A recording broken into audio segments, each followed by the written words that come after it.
Hello, everyone, and welcome back to Hold Forward. We're back again, this time not on a Friday, but on a Sunday for Pokken Tournament DX, our first tournament of many, I am sure. And with me today, I have DanDandy and Coro on comms with me. How are you nice fellas doing today?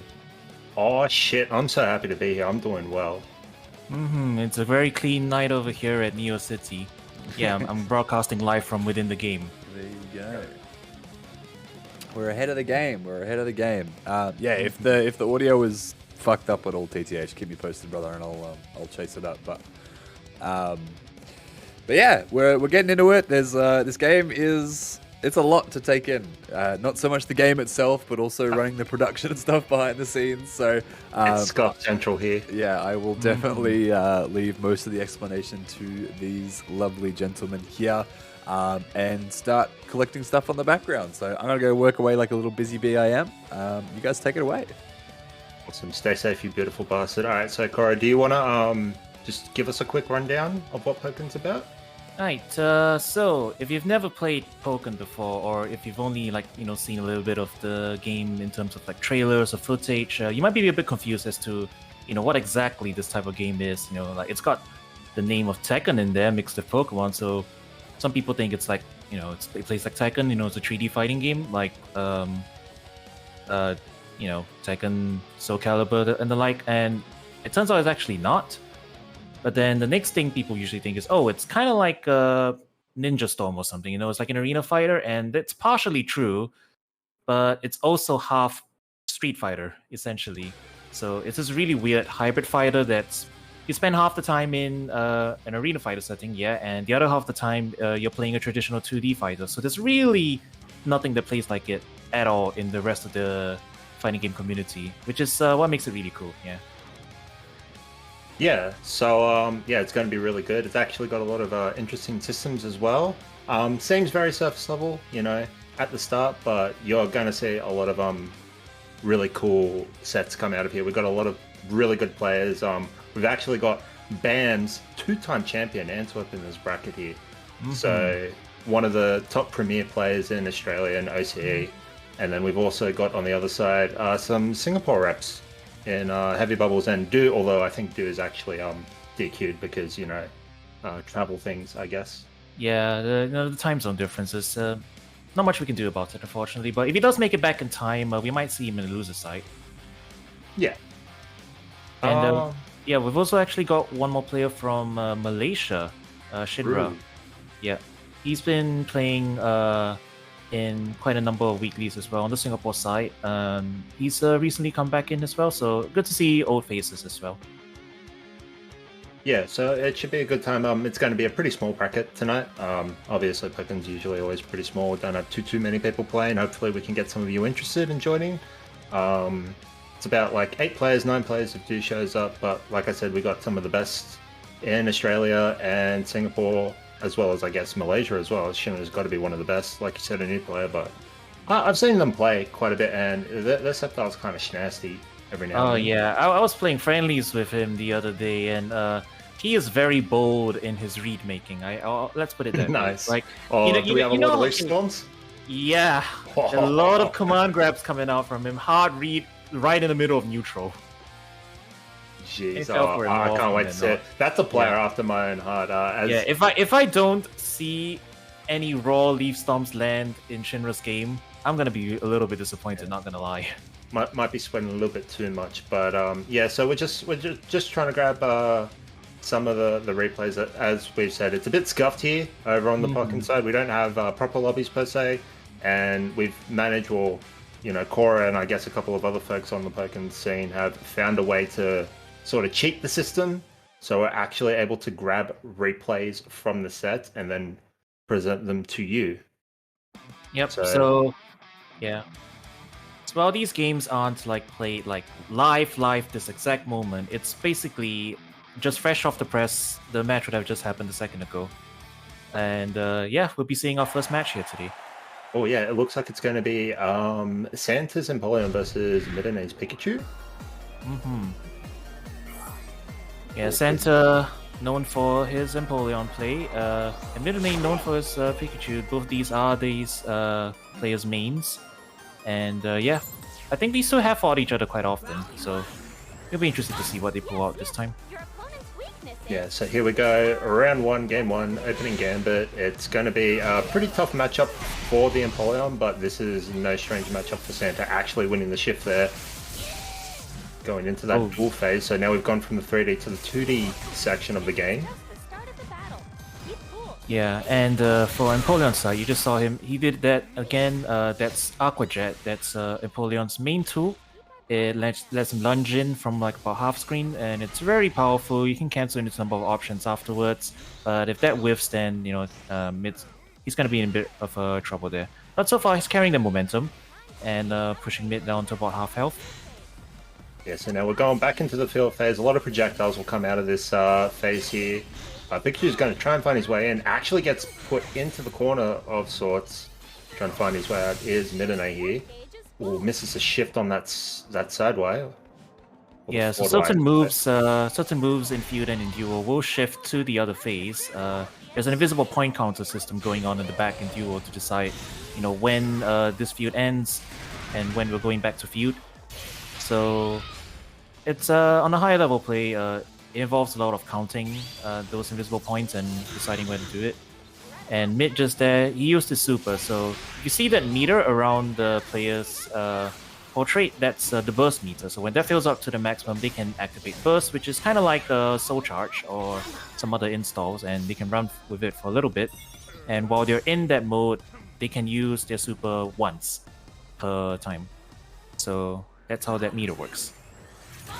Yeah, and we do see Santa actually taking that round due to a timeout with the life lead there. So you're going to be seeing a lot of that in these more higher level plays. Players tend to play rather patiently, or just sort of throw out a random button and hopefully they win through it. Yeah, defense quite powerful in this game. You've got a button block like Mortal Kombat, but it blocks in all directions, all heights. And everyone has a frame 1 armored move in the form of their X+A attack, or as we call it, the CA, the counter attack. So defense quite powerful, but still very powerful offensive tools on both sides. So sometimes matches will end in timeouts, sometimes they'll end in KOs. Yeah, but here we see Middenay trying to keep Santa in the corner, actually getting the knockdown from the dive kick. Ooh, misses the conversion on the wall here. Lots of pressure coming out. Santa does find his way out of it with the Steel Wing. And there's the assist call from the Sniper. Not going to do much in the favor of Middenay there. Just going to build a little bit of meter off of it. Is Santa. Oh, with Aqua Jet there, Middenay punishes, resetting back to neutral. Santa with the Empoleon, as you can see, Empoleon is equipped with quite a few zoning tools. They're all primed to land at around full screen range, so he doesn't really have too many tools to hit like in the mid range, but that's when Aqua Jet comes in handy. And mid there with the CA. CAs can be cancelled like Street Fighter's focus attacks, but yeah, didn't really do much for him there. Santa will be taking the first game. Yeah, so that is going to be game 1 to Santa actually surviving the onslaught of Middenay there. And I think we're actually about to see some of the scuffness that is the Pokken replays. Just going to need to grab the other replay real quick. No, it's all good. Look, we embrace it here. Look, it's everybody's going to have a first time with it. I fucked up. I know I fucked up brilliantly when I tried to do this one time. Yeah, it's it takes a bit of getting used to this system. It can go pretty fast once everybody's familiar with it. Yeah, but even then, by most game standards, the way you manage it is quite slow. So please bear with us for a bit. Yeah, and if Daddy Bombco is listening to us somewhere, if they ever do another sequel, please give us proper lobbies. Yeah, when spoken to, and put proper lobbies in and rollback. And fucking put it on PC. Look, don't worry, Nintendo doesn't need no shit. But this is pretty unorthodox, Hans. But look, we got you guys here in the chat. If you have any questions about the game at all, me and Cora are more than happy to answer in the downtime. Again, this is the first stream, so it's going to be a lot more scuff than normal, but it's a good learning process. Mm-hmm. Well, I guess we could talk a little bit more about the characters that were in play there. So we talked a bit about Empoleon, how his game plan is. He's got a little bit of full screen zoning, big gap closer. He's mostly centered around that. He's not that hard a character to pick up, I suppose. And let's talk about Pikachu, I guess, for a chat. So Pikachu, How would you describe his playstyle being like? Pikachu, so I mean, Pikachu's sort of like an all-rounder. You know, it has some relatively decent zoning tools. Has a pretty good button in 5X, a strong attack, a really good mid-range. Has a lot of Heihachi stuff as well with the You know, I'm not too well versed in fighters. I'm still like very babby new, so I can't really compare it to a lot. This was my first fighting game, so. Yeah, that Pikachu is straight up a Mishima. Yeah. He's got a Wind Guard Fist, he's got Hell Sweeps, lots of scary stuff. It's really fun though to watch like a Pikachu just doing like Mishima moves. Big selling point, honestly. Yeah. And the other thing about it is different characters have different, I guess you could call it meter speeds. So some of them build their meter faster than others. And Pikachu is in the fastest tier, so he gets his meter to the max very quickly, which is why you saw Mid enter burst mode like more often. I don't think Center even entered burst mode once in that game. No. Trying to save meter, save your meter from, fucking winners finals, I guess. Yeah. In the meantime, you saw Mid like pop it like once per round there. And yeah, that's basically the reason why. So Pikachu does get burst very quickly, but in exchange, I guess his burst is not that huge above. Like it does make him a lot more solid in terms of like what he gets out of it. So it's by no means bad, but in terms of like the power gap, I guess, between the base character and the character in burst, Pikachu's a bit has a bit of a narrower gap, I suppose, compared to some of the other characters. Some of the other characters straight up like become an entirely new character when they are in burst. Yeah. So to sort of like tail on to, characters being different, Brett asked, how do you play around arena phase or field phase and dual phase? And Han's also asking, like, zoning in 3D and rushdown in 2D. So basically, like, there are some, like, moves that translate from field to dual, like usually your specials or your Pokemon moves. So you can consider it like weak moves are lights, strong moves are heavies, and then Pokemon moves are specials. And some of those moves translate from phase to phase, but you tend to see a lot more projectile game, and it's more about trying to force your opponent into the corner, even though it's like a circle. You try and force them into the corner and put your pressure on from there. Obviously, different characters excel at different phases. So you got a character like Empoleon, which I would say probably has a balance between field and dual, probably a bit more stronger on the dual side, but you got characters like Gardevoir, which absolutely excel in the field phase, still do pretty well in dual phase, but their field phase is absolutely immaculate with the projectiles and the set play you can get out of it. Yeah, like in field phase, because you've got 3D movement, you can move to the left and right, so you've got moves that are like, I guess you can sort of compare them to like horizontals in Soul Calibur, moves that catches like side dashes and stuff. Which don't have as much play in Duo, because Duo you're locked into a single plane. So there's definitely a lot to think about and consider in different, depending on what character you're playing. And because they've all got unique movesets as well, in Feud as well. In Arena Fighters, I guess there is a bit of a reputation that like your general moveset tends to be very similar between characters. That's not the case in Pokken. Everyone has very, very different movesets in Feud, and like at the most they do share one move, which is like a homing attack, which is the true, and it sends your character towards the opponent basically, and like just tries to attempt to melee them, and even then the number of hits there is different, so there's different delay timings and whatnot you can do with that. But, so we actually got the game. So these are the for real games now, for real. Oh god, this is set 2. Yeah. So Santa is up 1 on Midori, I think. No, we're actually doing it straight 0-0. So yeah. So so this is 0-0. All right. So just a little teaser you get there in before. Now we're getting the actual thing. Oh, that's awkward. You're getting whiff punished by Iron Tail. But yeah, as you can see, Mid's kind of got his back to the wall, and this was the consequence of being forced into the duo phase from Feud while his back was at the wall. So positioning there in Feud influences a lot about the duo positioning. Oh, and fancy bit of movement tech there from Mid. So as mentioned, the CA or the counter attack move that you get in this game it basically acts like a red focus in Street Fighter. You get like multiple hits of armor until the move ends, and you can also dash cancel it, and it's totally free. So you're gonna be seeing a lot of that for getting around zoning. Yeah. Or just armoring through. Yeah, like that. He just did it again. And here we say mid's one of the classic, you know, I have burst, I have my like, you know, super, I'm just gonna press button and go in. Yeah, it's not a bad choice from Pikachu as well, because that super gives him plus frames even if it's blocked, so he uses it to continue pressure. Yeah. But and if you're really smart with your meter, you can actually get it twice per round.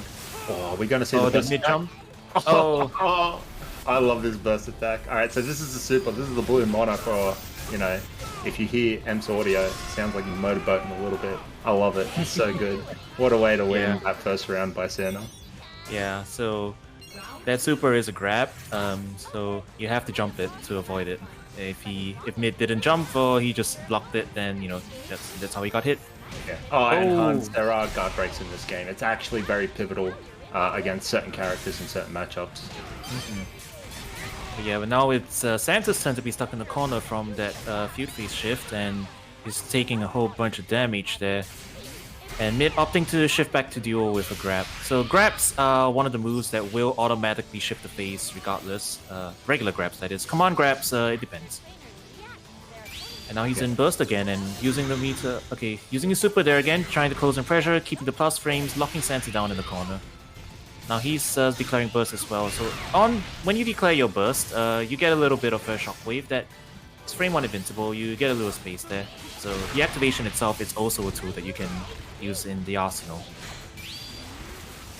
Oh, what a that was a nasty frame trap there. Just catching him with the grab super. Oh wait, is he dead because of the defense debuff? No way. Oh, he's actually insane. dead. What's wrong with you? Why would you do that? Wow, that's actually evil. But there we go. Santa taking the for real on guard no cap game 1 there.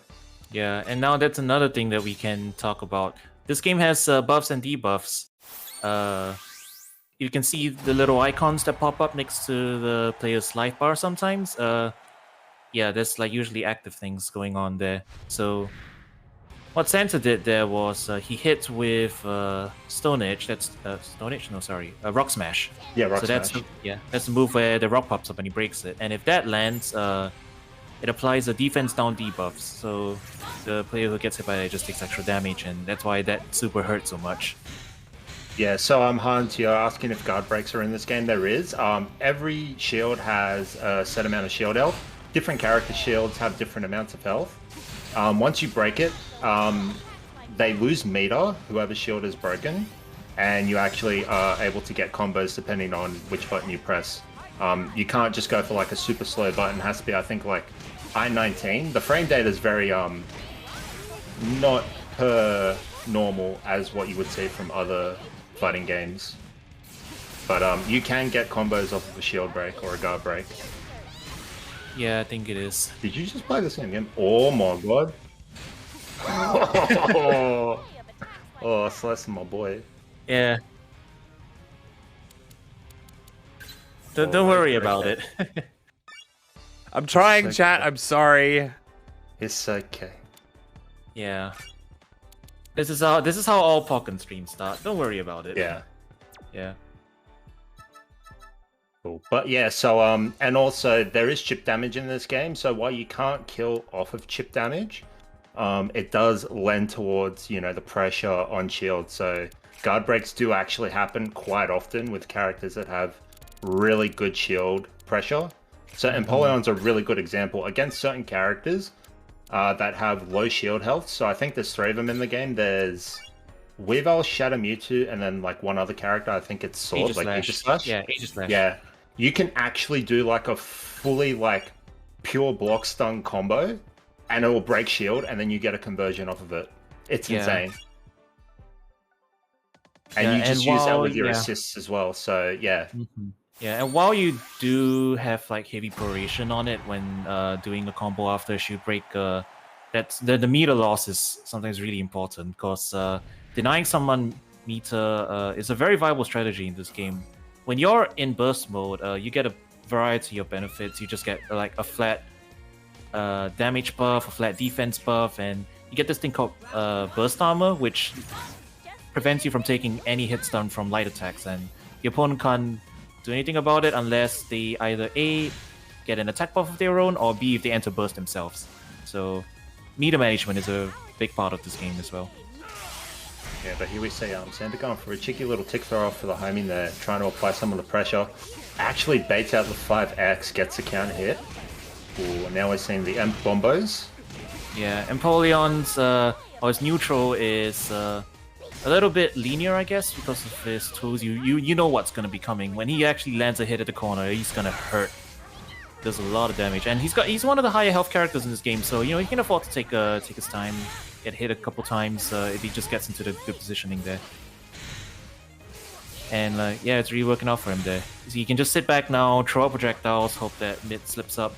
Yeah, we absolutely love scumming people out in this game. If you're at 1 HP, we will literally sit at full screen and do nothing. Not me though. I've got balls. I like to go in and throw my lead, but.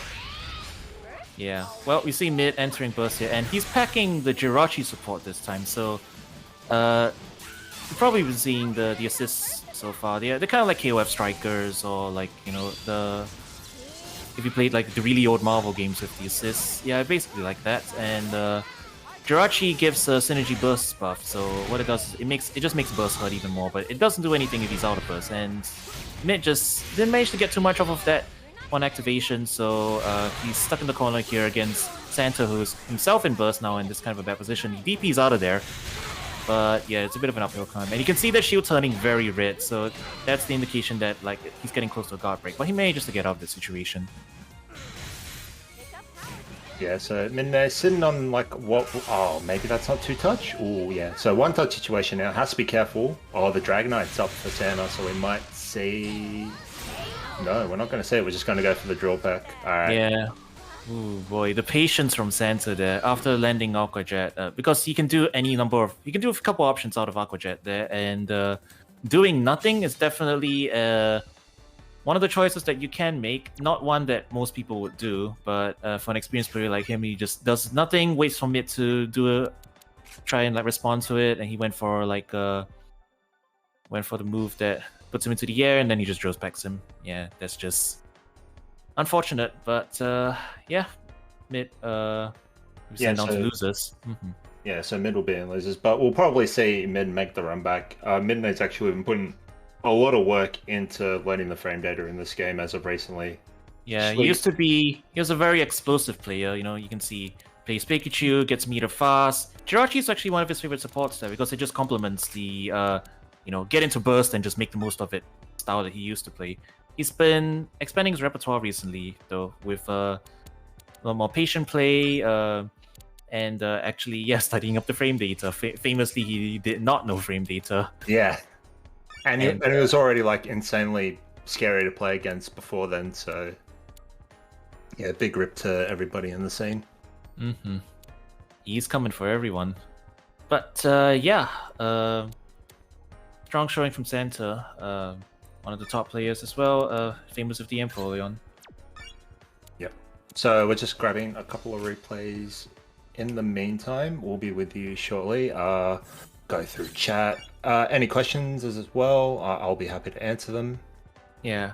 Oh, and if you guys are wondering, there is a height system in this game. So you have, lows, yes, I did mediums. say that in the chat. Yeah. You have lows, mediums, and highs, like in Tekken.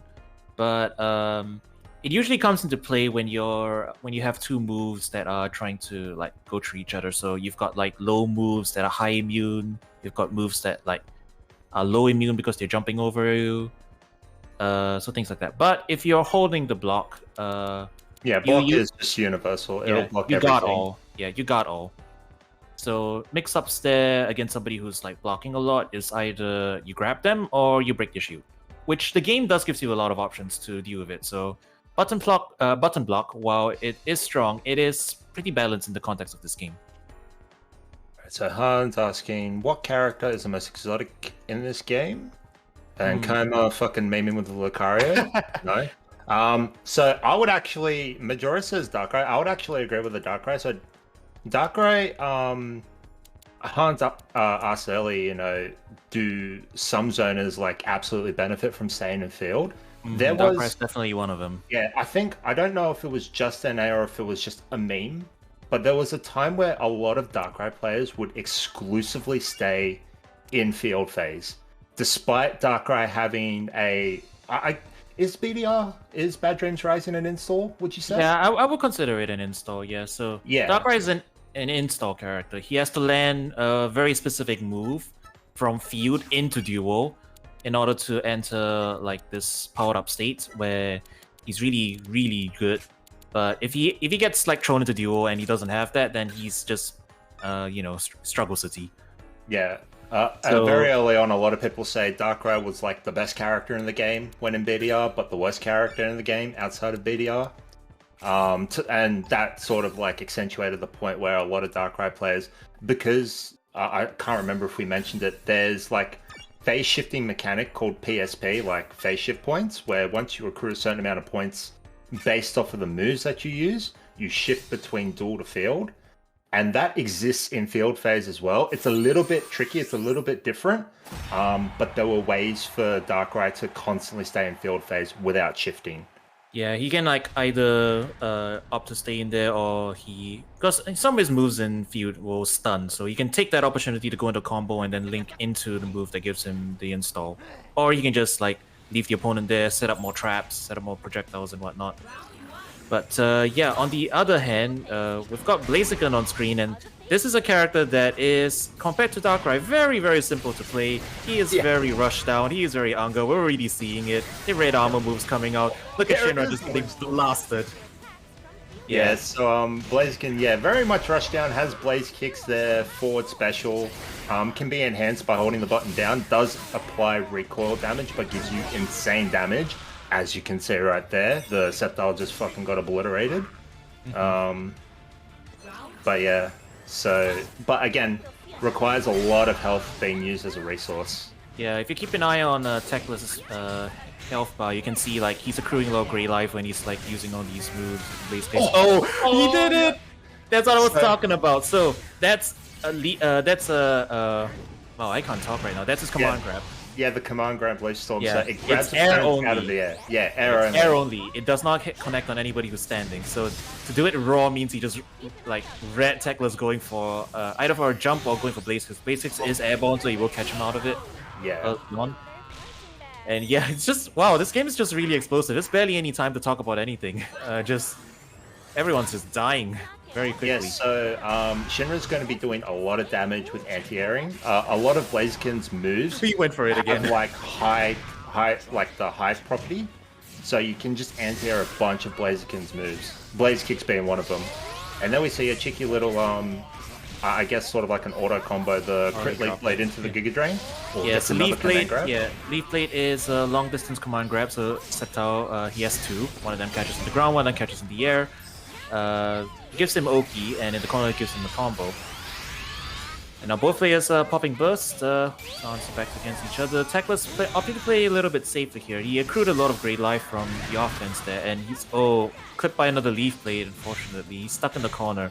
Sceptile's other claim to fame, he can set up a lot of traps with his projectiles. Oh no, you got caught pressing buttons! Why would you press buttons there? Gonna get caught by the burst attack, the Flame Gatling kicks. Supers do armor pierce in this one. But yeah, the flash kick's just coming out, keeping actually really winning Shinra a lot of these phases. Teclis forgot about the Rotom. So yeah, that assist that Shinra just put out there, Rotom, it's an automatic stun the second you jump.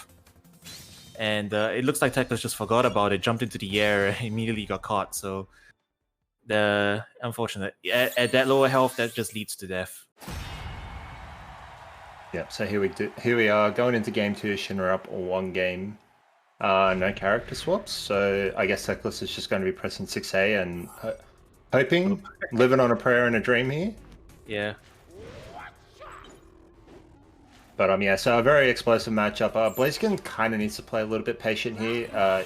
Again, a lot of Blaziken's moves put it in a high sort of property, so you can just anti-air with that Leaf Storm, and everybody has a universal anti-air in their 8Y. But actually getting in with the Tatsu and gets him with the EX Overheat, applies the attack debuff, so even if Teclis does get hit, no damage is going... Actually, reapplies it as well. Yeah, the damage is going to be minimal.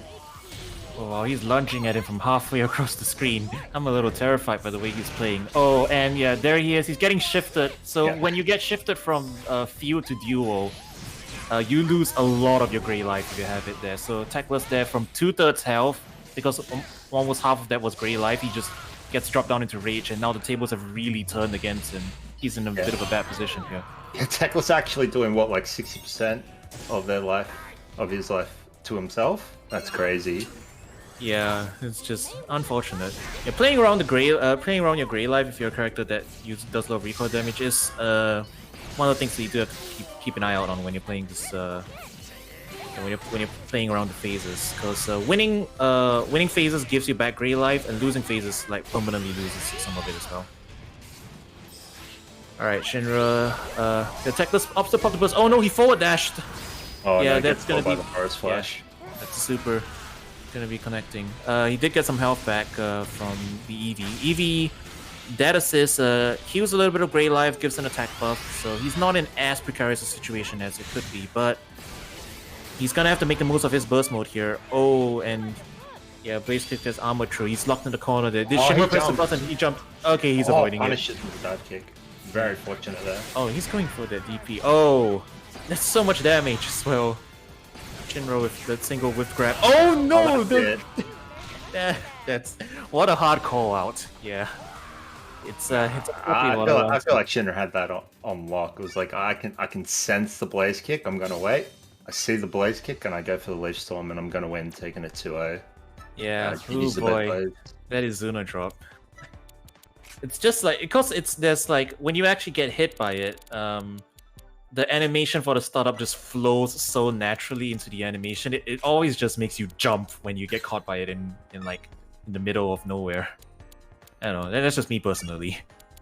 Oh, it do be like that, yeah. Blaziken, very explosive character, but that works both ways. You know, he can kill very quickly, but he also dies very quickly if he's not careful. Yeah, and Scepter also being a character that has one of the fastest dashes in the game, so can bait out a lot of stuff and still be safe. You also saw that Scepter was going for the command grab on the ground, the Giga Drain, and then cancelling it, so trying to bait out some buttons there. A good rule of thumb here is there is obviously like an RPS system where you have 3 types of attacks. You have normal attacks, counter attacks, and grabs, and they're all color coded. Basically, all you have to remember is green beats blue, blue beats red, and red beats green. Mm-hmm. It's sort of like the replacement for, I guess, counter hits in other fighting games. You know, like in other fighting games, if you hit someone out at the start of an animation, you get a counter hit, and you get like bonuses off of it, like maybe more hit stun, more damage, and whatnot. In this game, it's sort of the same way, but we call them critical hits. A little term from the main Pokemon games. Yeah, and as you said, just counter hits essentially. Mm-hmm. Yeah, the backflip kick from Scepter. Yeah, the forward wire. We call it flash kick here. Yeah, because it looks like our flash kick. Yeah.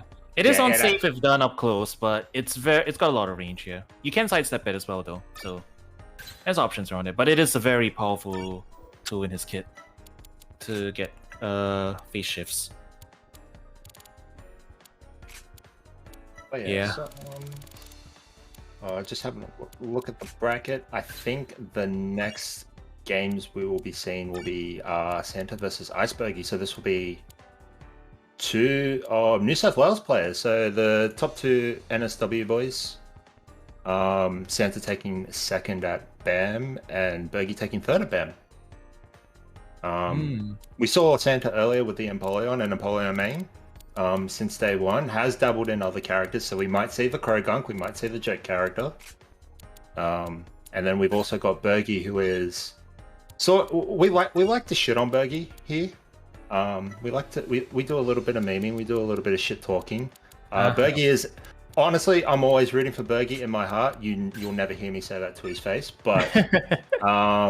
does play a lot of really grimy characters. One he's picked up in particular is Gengar, and he's been picking up Aegislash. 2 characters that sort of accentuate their typings as they are in the mainline games, Gengar being a ghost type. with their dashes, their ghost dashes. And ghost dashes being very powerful, have a lot of iframes as well. Yeah, and they're both, shall we say, unorthodox. They've got a lot of unique, like, I guess, mechanics to them, sort of. I guess you could count Permeate as a mechanic. Yeah, I would count. Yeah, so Gengar has a lot of ways to sort of permeate, as we call it, or iframe through basing everything. Yeah, he just vanishes, basically. He's just whoosh, he's gone for a second, and then he just reappears. So you swing at him, and like suddenly all your Oki is invalidated because he's just not there, and then he hits you, and then you sit down and cry. Yeah. Yeah. And both of these players, again, they've known each other for a while. I would call them the childhood friends of the scene. These two play each other like almost every day, I would say. So we're going to see a lot of sort of mind games and a lot of random shit come out. Things that, you know, if you're a seasoned player, you watch and you go, what are these people doing? But yeah, so it'll be a good time. So it's going to be Santa versus Icebergy. It is going to be the and he just pulled out the Garchomp. Yeah, this is going to be good.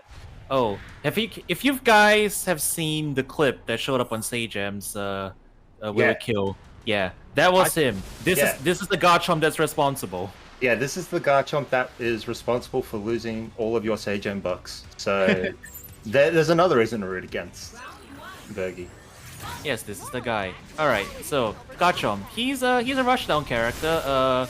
He does not have any projectiles in duo, so he will be just running at you. He has a running stance, traditional Tekken 666 running stance, you know, and he's also Brian Fury. Like, not even exaggerating, he is literally Brian Fury, so he is going to blow you up if he actually does get a hit, which with the Icebergy, like, he's just slowly trying to get in here. Trying to approach in, all plus on that running stance X there. Actually connects with a dig. Yo, dig's a good move, guys, trust me. Oh, gets the combo off of the jab hits. Carries him all the way to the corner and gonna get the wall split, get an extra 30 damage there, shift back to field. Unfortunately, he doesn't have a taunt jet upper, but he does have a jet upper. We might see it. He's just drilling at him right now. Yeah. Beautiful conversion off of the neutral white into the Dragon Claw. Actually gets the combo and kills Santa. Yeah, that was pretty clean. And he is running the Victini as his assist, so that assist gives him all critical hits. So basically, as we talked about just now, basically every hit just automatically becomes counter hit. Yep. And Garchomp also has a cheeky little unblockable setup in the corner, so we might be able to see that. Yeah, if he pulls that out, it's going to be really swag. It is very specific to set up though. And right now he's being thrown into the corner now by Santa. Oh, bursting out of there to get out of pressure, but Santa with the burst back in order to keep him in. Oh, wait, the Santa backdash? Oh. No. Nah, connected with the Dragon Claw, so Garchomp can actually enter his running stance off of his 5A, his Dragon Claw, and this is a true combo, so you can combo into your super, the Outrage Smash Up. And Santa not pressing buttons. Stuck in the corner now. Ooh, no command grab. Oh, spoke too soon. There it is, the Santa. There it is. Yeah. And gets the follow-up while in burst mode. Ooh, he whiffs the final drill though, corners himself. Oh, Santa's gonna slide away. Actually anti-airs him as well, gets a Dragonite. Have to block this. Alright, and here's the again. Yeah, so this is basically a one-touch situation, but Santa is enraged, so when the health bar is red, you do additional damage. You also have a little bit more defense, but it might not matter. Oh, both players sort of in a one-touch, two-touch situation here. 12 seconds left on the clock. And yeah, Santa's just going to try and find his way in with these JYs, get the projectiles. Yeah. As a reminder, what a whiff, yeah. But I was also going to say, as a reminder, Garchomp does not have projectiles in duo, so he has to just get his way in normally. He does have Dig, which is the move where he goes on the ground. You can see it. It's a good evasive tool, lets him get through. But depending on what he does out of it, he can be punished on all his options. He can either go into an attack that's really unsafe on block, or he can just cancel it out halfway. But yeah, he's got a few options, but he has to think about it, essentially. So he can't just run in mindlessly if someone's throwing projectiles at him. Challenge update. Alright. oh, we just surfing on in. The Emperor's coming on in. Gonna try and take this win back. They really did a good job with the personality of all these characters. You know, the intros, their win animations. It's a lovely game. Alright, shifted. In the mid-screen, there's the dig. And yeah, Santa calling out his cancel, pushing him out. Hits him with the full charge counter attack. That crumples and sets up for this wall combo. Yeah, you can see just... Garchomp, another relatively high health character, but it's being melted away very quickly. Yeah. Ooh. And then we see Santa actually going for the cancel on the Surf to try and stay in dual phase just to get a little bit more damage. Ooh. Oh, wow, that cross up. Bergie almost. Almost got a conversion. No, Dick's a bad move. What are you doing, Bergie? He's getting comboed in the corner. We saw Steel Wing there. Okay, that's okay. That's he went for a different option there. So you can see that he could have gone to Rock Smash. He went into, I think that's cut, right? Yeah. Yeah. Alright, so Bergie calling the Victini, gets the crit buff, also getting a little bit of life back from that assist call. Victini does. Oh my goodness, Bergie trades with the Dragon trade. Yeah, he forced the trade that we're going for Dig. Not dead. That's the painful. PSP actually saving Santa there. And Santa just not blocking. It's unfortunate. Nah. Bergie closing out that round with the homing. Just going full Unga Bunga. We mash out here. Okay, so both players playing center stage, doing a little bit of dance. Santa trying to fake out an option with the surf cancel there. Oh, another full charge CA. This is, I don't know if you can carry him all the way to the other corner, but he's gonna get most of the way there. Look at this corner carry. Oh, he actually got the wall bounce right at the end there. So yeah, if you end a combo in duo and they're stuck at the wall, and they bounce off it, that's an additional flat 30 damage. It can't kill, but it's still just a nice little bonus. So you always want to end combos like near the wall if you can. There it is again. Yeah, Bergie answering back with a nice little conversion of his own. Opting to throw the projectile game. Oh, manages to the reactor. When you see blue, you go green. You go for the grabs, my friend. Yeah, and there's your Brian Fury. Oh, okay, setting up Dragonite on Oka. Yeah. This is a lot of chip. Look at all that chip.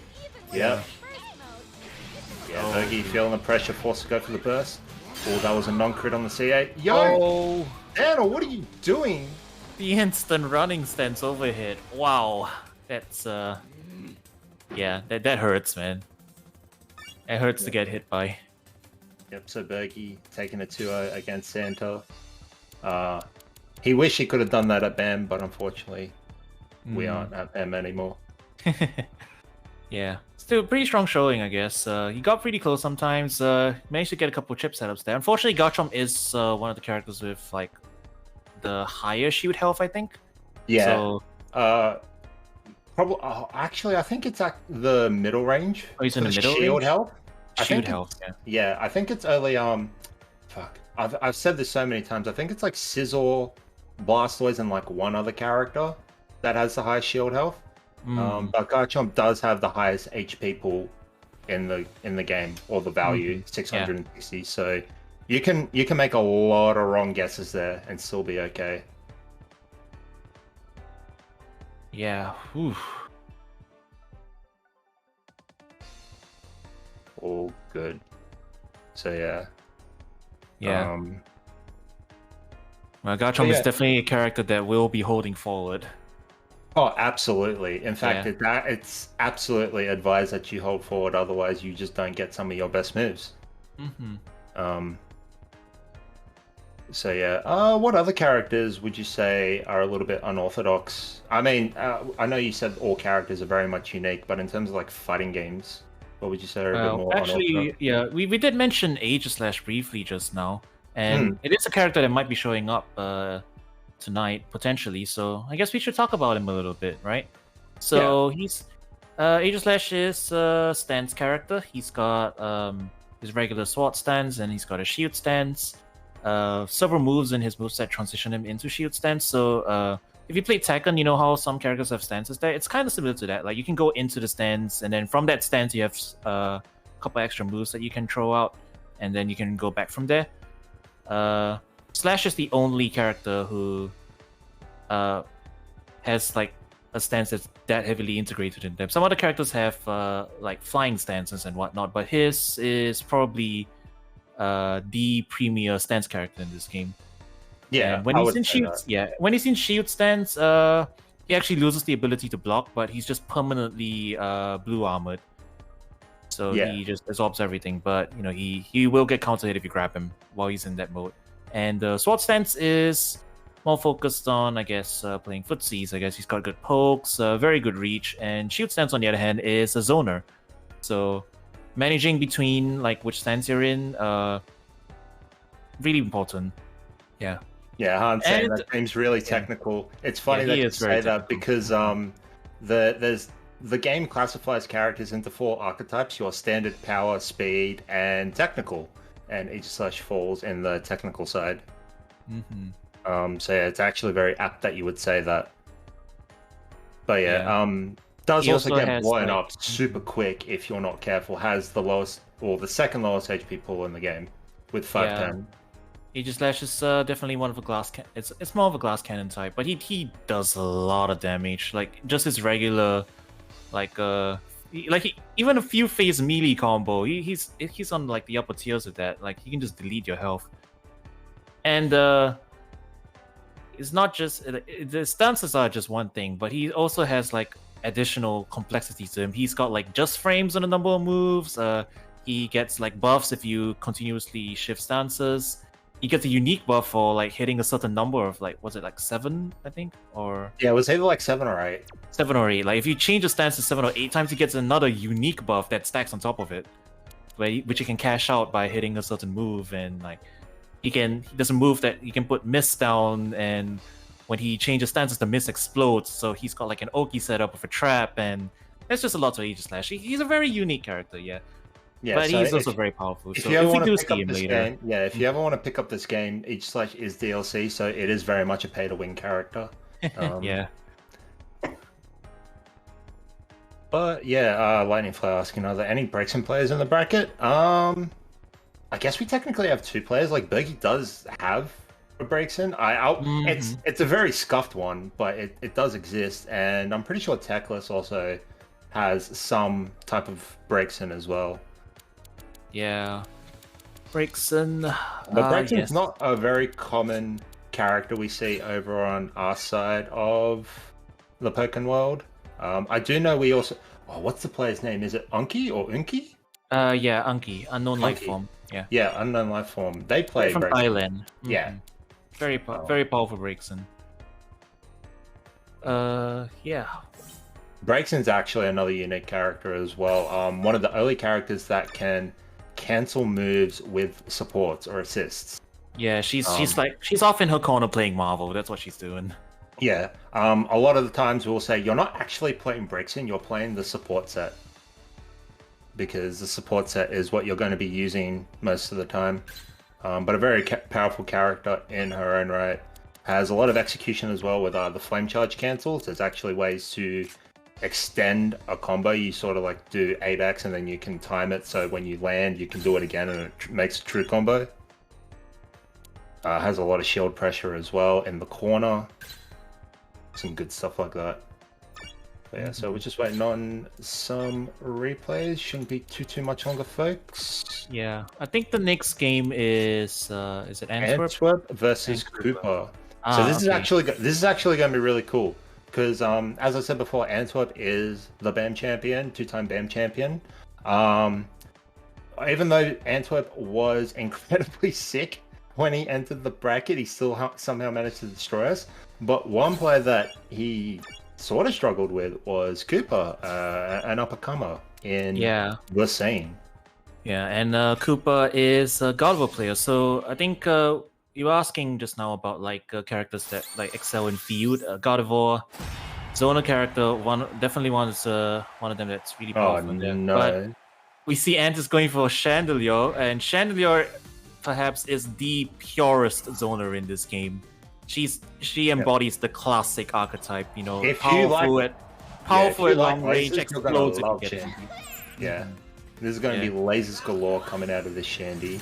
Yeah. And a lot of all her special moves in counter pierce, which means you can't use like that CA. Can't use CA to get in on her. You have to actually just walk and block.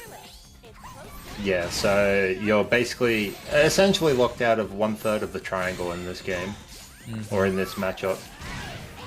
Okay, and there we see the Smog gonna set up the little smoke screen in the middle. Oh, gets caught with the magical leaf. Going air. Oh, there's the god Pachi! Yeah, this support, Pachirisu, very popular down in Oceania. You get a couple seconds of all projectiles being totally erased. Yep, exactly 3 seconds, you completely kill the game. It is absolutely beautiful. Oh, there's a guard break. Yeah, there goes Koopa's meter. Lost a hefty chunk of it. And and man grab with a hex. Yeah. Yep. Playing aggressive for Shandy. Sets up the Smog. Oh, you can't just float in on Shandy like that. She's got a frame 1 anti-air. It's huge. Oh, Umbreon. On the Umbreon reversal. Frame 1? Yeah, Umbreon, frame 1 invincible. If the attack hits, you get no crits, debuff, so no counter hits for you, essentially. Yeah, and here we see a lot of shield pressure being applied with that fully charged laser that you're looking hella red, and there's the guard break. So that's going to deny some meter, put Antwerp in frame advantage, and going to close it out with another laser. Yeah, so that's pretty much how that's going to go. Yeah, this matchup kind of has to be like this because God has, I guess, in general, the faster projectiles. They travel quicker across the screen. If Shandy just throws out like uncharged laser or something, and like there's a God gets the punish for the 2-1-2. Oh my goodness! I'm gonna shut up right now because Koopa's getting smoked. Getting hit by this. Oh, the preemptive catch on the anti-air. Look at this charge with pressure. Oh, okay, finally finds blast. Gets a little bit of damage on the board, does Koopa. Trying to space out this Chandelure here. Has to be careful of that Smog. Ooh, gets around it. Yeah. Got to be careful with that Smog. It does actually eat up projectiles, and if you're close enough, you do get counter hit. Oh, the Pachi was a little bit mistimed. Maybe trying to call for the burst there. Burst is going into melee range. He's tired of Antwerp throwing Pachi out. And yeah, this is where Shandy is worse at. You know, locked in the corner, right with someone right in her face. Doesn't really have any good fast close range options. Kind of has to just deal with it. She has a couple escapes, but they're all committal and all kind of like dangerous. You don't have to worry about escapes when you just play Grappler, Gardevoir. You know what the fuck is zoning? Just go in and press Y and B at the same time. Yeah, it's a running joke that we call God a Grappler because her grabs for some reason deal the same damage as like the actual Grappler characters in the game. Regular grab, that is. No command grabs. Yeah. But there we see the counter hit on the Smog, so you got to be careful with the projectiles. Now you can get out of the corner. Or the jump over with the SCA. Wow, lost Shandy in the corner. This is a really good situation for. Oh, and the Dazzling. Yeah. Oh, Dazzling. Yeah. So much blue armor coming out there, just stuffing out all of Antwerp's options. Oh, gets a trade with the Will-O-Wisp, but that's going to be an advantage for Koopa. Sitting on the life lead, just has to play keep away. Yeah. Shandy's burst attack is relatively close range, so if Koopa's standing back there, doesn't have to worry about it. And that's a good trade. Will-O-Wisp hitting Koopa on the way down, but Magical Leaf is doing so much damage to Antwerp. Antwerp's actually a bit... Oh, he gets Hex though, and we didn't mention this earlier, but Hex, that long-range command grab, it does more damage the more debuffs are on the opponent. So the previous times that was just no debuff one, so barely any damage. The other time, Koopa had a defense down, that did quite a bit more, but yeah, it wasn't enough to close the range there, and Koopa taking the game again. Yeah, so Koopa actually punishing the minimize there from the Chandelure. So Chandelure has a negative edge move. I guess, would you call it negative edge or just call it like a flat out charge if you hold a button down? Yeah, I think it's a charge move, yeah. Yeah, charge move. All right, I don't know terminologies too much, but yeah. If Chandelure holds, I think it's the A button down? Yep, it's A, yeah. Yeah, the A button down? Charge and release A, that's the shrink move, yeah. It makes Shandy completely invincible to everything except grabs. Yep. So yeah, caught the recovery frames out of that with a magical leaf. That was good stuff. And now heading into game 2, opening gambit. We're trying to catch something out of the air with the arrows. It's not going to work out. And we're winning the first shift, building a little bit of meter. Oh, but the JCA is going to connect. Or no conversion though. Yeah, Koopa building up his stocks though. If you look at Gardevoir, you can see the little rings orbiting around her. the stocks she gets for that move there, store power, it goes for the more stocks she has, and she gets it by doing Carmine. But now, yeah, Koopa's just kind of in a bad position. Oh, just gets, yeah. Smog's got quite a bit of range on it. You can't throw projectiles from that distance. That's just gonna get hit. So both players opting to go center stage. Antwerp's going to win it with the CA. Gets the crit as well, I think. Yeah, actually converts. Yeah. Yeah, so just Antwerp's barely out of range of the 2Y there. That could have been dangerous. Yeah, exceptionally dangerous against a really good spacer like Antwerp. All trading with the 2x there. Unfortunate for Antwerp. Yeah. 5A getting whiff punished by Smog again. Yeah, trying to catch Koopa going into the air with those flame bursts. It's not going to bite, but does win the shift, taking him back to duel. Or field, I should say. Oh, manages to side home in around that forward Y, but it's not going to matter. Gargoyle winning the shift there. Chandelier's fireballs doesn't have particularly high priority there. Oh, you know what Antwerp's waiting for? Antwerp's got Pachi. He's going to iframe. Oh no. Oh, he did it there. He went through the future. Like, oh, but the store power there just. The store power. Yeah, just denying. And Koopa just taking the opportunity to build 2 stocks there. But oh, he used the store power in between, and he gets whiff punished by Hex. That's all his stocks down the drain. That's unfortunate. We're just barely jumping over, calling Umbreon aggressively. Yeah. Kind of catch down to drain a little bit more meter. Umbreon does drain your meter if you get hit. Oh no, that's such a bad. Yeah, he was kind of screwed the moment he committed to SEA there with. Yeah, Antwerp got them young boy reactions, so you're absolutely fucked. Going to get hit by the final flicker, and Antwerp's going to tie it up 1 round apiece, or 1 game, I should say. 1 game apiece. Yeah, just dive kicks to her doom. I think every burst attack in this game pierces armor, or at least like just goes through it. So yeah, you gotta play a little more. You gotta play a little more careful with your armored options. If the opponent has burst and they haven't used their super yet, there's always a risk that they can just throw it out, and you're just gonna be taking a ton of damage. Yeah, the burst attacks do look very cool. Oh hey, it's where I'm broadcasting from. Yo, is that Cora in the background? What's going on? I'm just in the corner there. Oh, you vibing? You kind of vibing? I see you. All right. Yeah. No support changes. I think everyone's just sticking with what they like. Oh, just shifting. Koopa actually winning that field shift there, getting a little bit of meter. So winning field phase shifts is super important into building meter as well. Something we probably should point out in the first game, but we're here. Oh, Koopa going on the offensive, gets caught by the 2i. I actually agree with the way he's playing. Pressuring into Shandy with Guard is not a bad option, because Guard does actually have pretty good CQC options as well. Like her weak range is actually in the mid range. Oh no! He tried to grab the overheat. That is a big reversal. Oh, gonna twerk on him a little bit with that dance, the teeter dance. So to explain what happened there, Chandelier's other escape option other than minimize is overheat, or just 8A. It's red armored, so compared to blue armor, it ignores the triangle completely, and it just armors through things like a traditional, like what you would traditionally think of as armor. And yeah, because it has the attack property, it just does a billion damage if you try and grab it. Yeah, but you do have to be careful, because you do take damage while going through it, so you can actually be chipped out. And after you use it, you get stuck with 2 debuffs, so you'll just be in a crippled state for a bit. And you can only overheat if you don't have any debuffs, so you can't spam it. Well, Antwerp was trying to be cheeky there, backdashing the Umbreon. Doesn't get hit by all of it though, so very fortunate there. Manages to maintain the meter advantage. Here comes Tapachi Risu, a couple seconds of free laser pressure. Oh no, Koopa tried to counter there. Full charge laser is an armor pierce. And you get grabbed as well, Koopa. You got a burst hit from. He won't die, that's a no debuff Hex, but he's gonna have to use his meter here to he's on his last legs. Ooh, does that catch dash? I don't know. No, he recovered in time. Oh, that was actually beautiful movement. Going for the 8x and actually drifting back. Oh, it doesn't get and drops the combo. Yeah. Oh, okay, Koopa's playing a bit desperate there though. Going for doesn't gleam. Oh no, and 14 HP. Even no debuff Hex is gonna kill. That's unfortunate. Antwerp will be taking this set.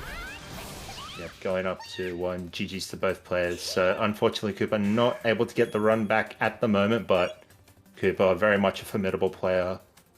I can see Cooper getting into grands here. Cooper's leveled up so much in the short time span they've been a part of the server and the community. Yeah, Absolutely destroys Shades my already. ass. Yeah, absolutely destroys my ass, and I play into a winning matchup there with Weavell, so... But Yeah. yes, so who have we got left in the bracket? So in winners finals, we do have Antwerp versus Icebergy, and we are just waiting for... What are we waiting for? Oh, we're actually waiting for Cooper and Middenay. Yeah, they're playing out the loser's side, and then winner of that one will be heading into loser semis. All beans. So yeah, Antwerp and Icebergy in winners finals. Which characters do you think to be pulling out? Antwerp's been feeling the Chandelier quite a bit. I don't know why I can't remember. BAM was only like a week ago. I'm pretty sure Antwerp won BAM with the Chandelier, and I'm pretty sure he managed to take out Bergie with the Shandy as well. So Ooh, definitely going to be saying that. bit of a is run also back Sceptile- then. Yeah, Antwerp is also a Sceptile main, so we can definitely see another Sceptile in this bracket. Also picks up the Machamp, so we might be able to see some grappler goodness. I hope you like counting to 3 if Antwerp does play Machamp, because that's all Antwerp does. He just counts to 3, and then the opponent is dead. Oh boy, yeah. I do hope we get to see at least one Machamp game tonight. Machamp games are very They're special. Yeah, they're definitely a very enjoyable viewing experience, I guess. So like for the sake of like for the sake of the viewership, let's get a bit of showboating on. Get our grappler on screen. Let's have him do a couple of giant swings. It'll be fun. It'll be a great time. Yeah, and then, chances are we might even see the Gengar come out from Bergie. Gengar's always, while it's a very excruciating character to play against, absolutely an amazing character to watch. Just seeing it, like, dip in and dip out of so many situations. Do you think he would play Garchomp into Shandy?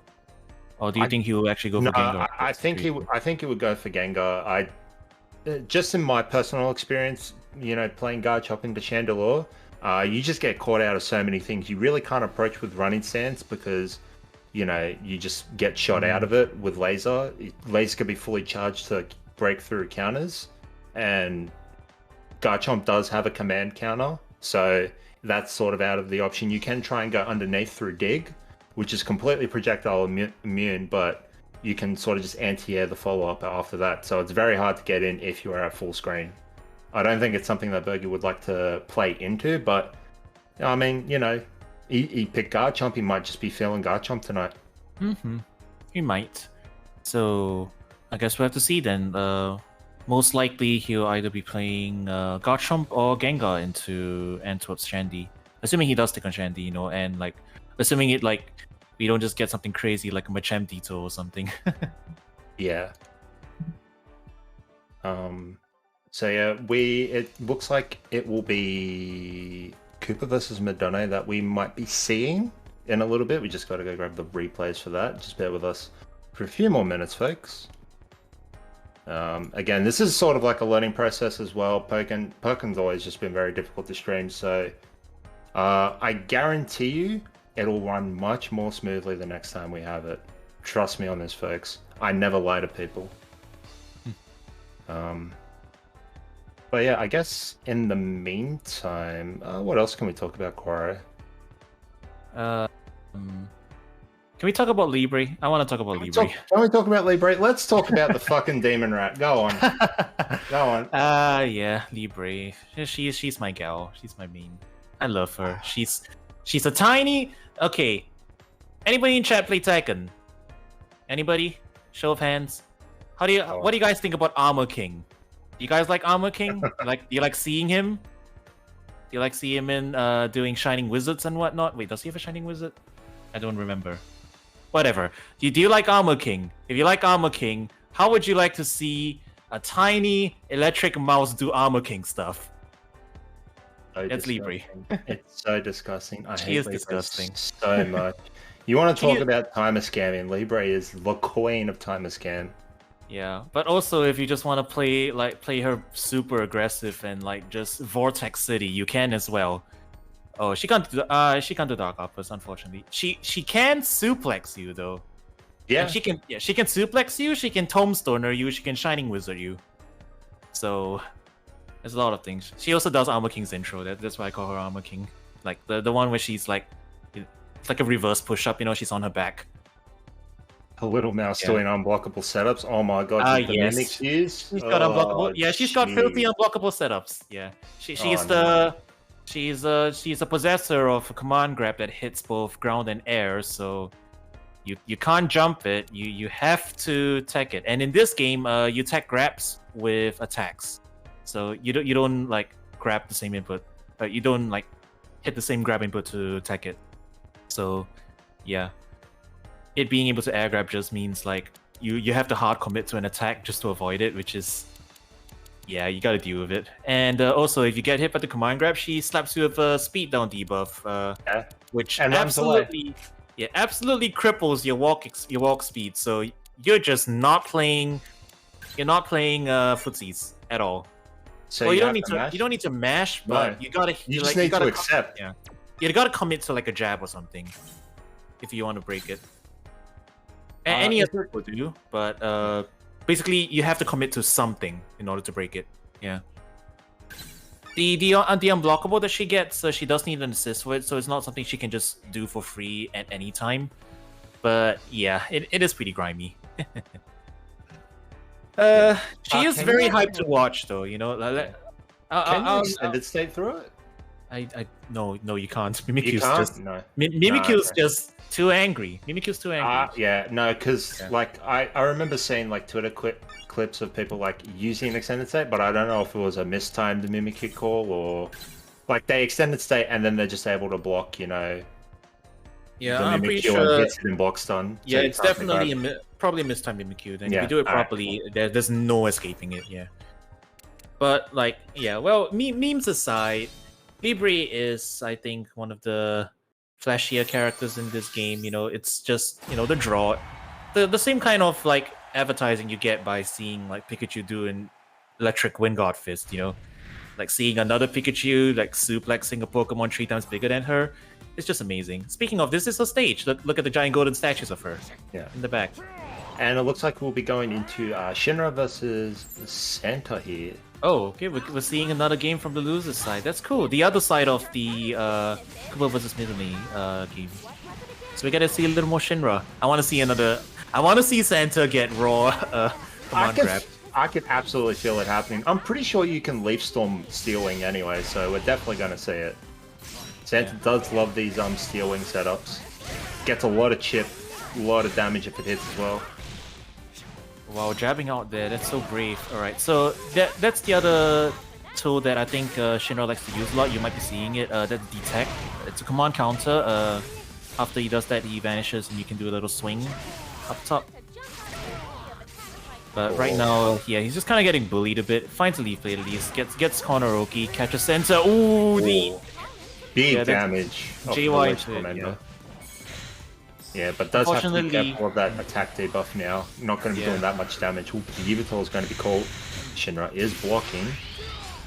And we see an early burst coming out from Santa. Santa kind of feeling himself in this matchup. Oh, Maybe trying to almost find his way. almost with punish the Aqua Jet there. I like the idea. It was just Yeah.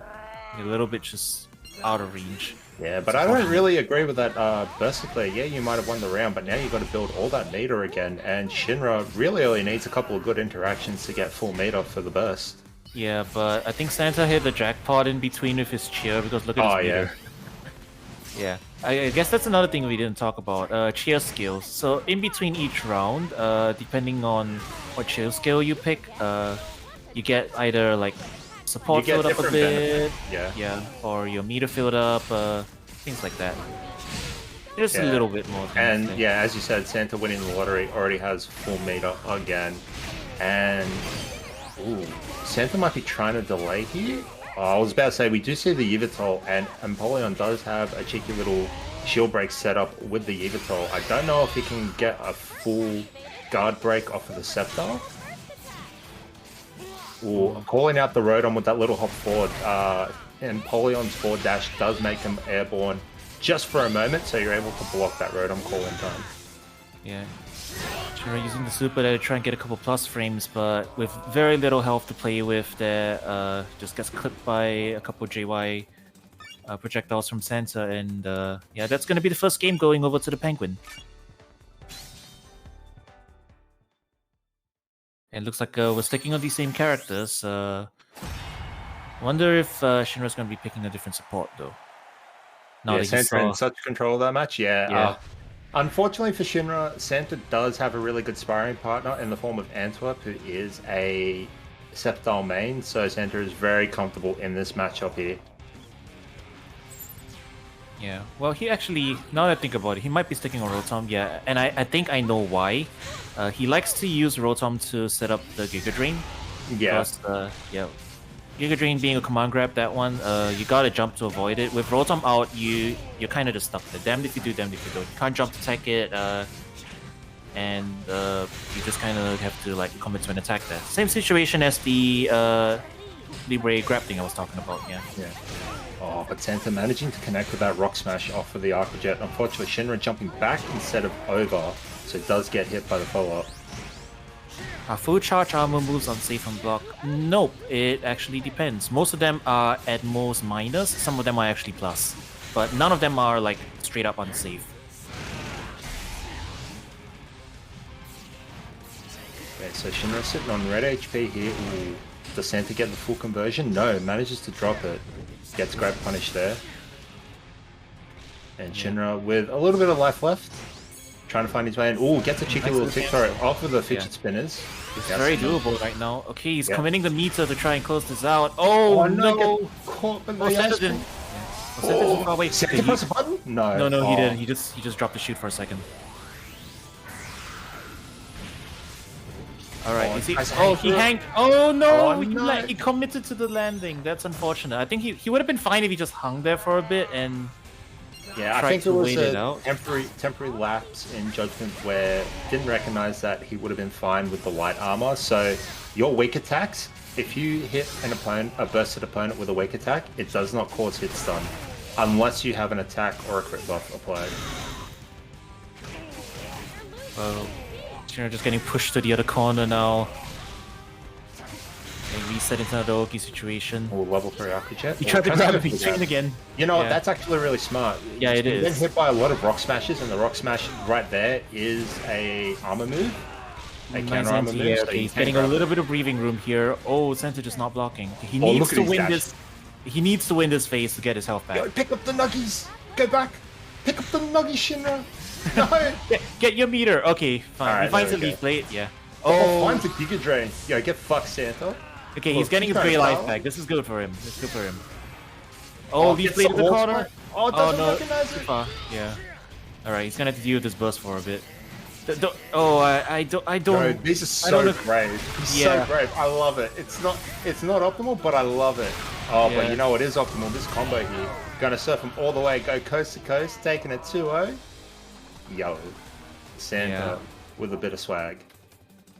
It was very brave of Shinra. My heart was in my mouth the moment he was CADCing forward and back there. Like, at any point. I feel like he was trying to bait something out. Yeah, he probably was. But that burst attack is just right there.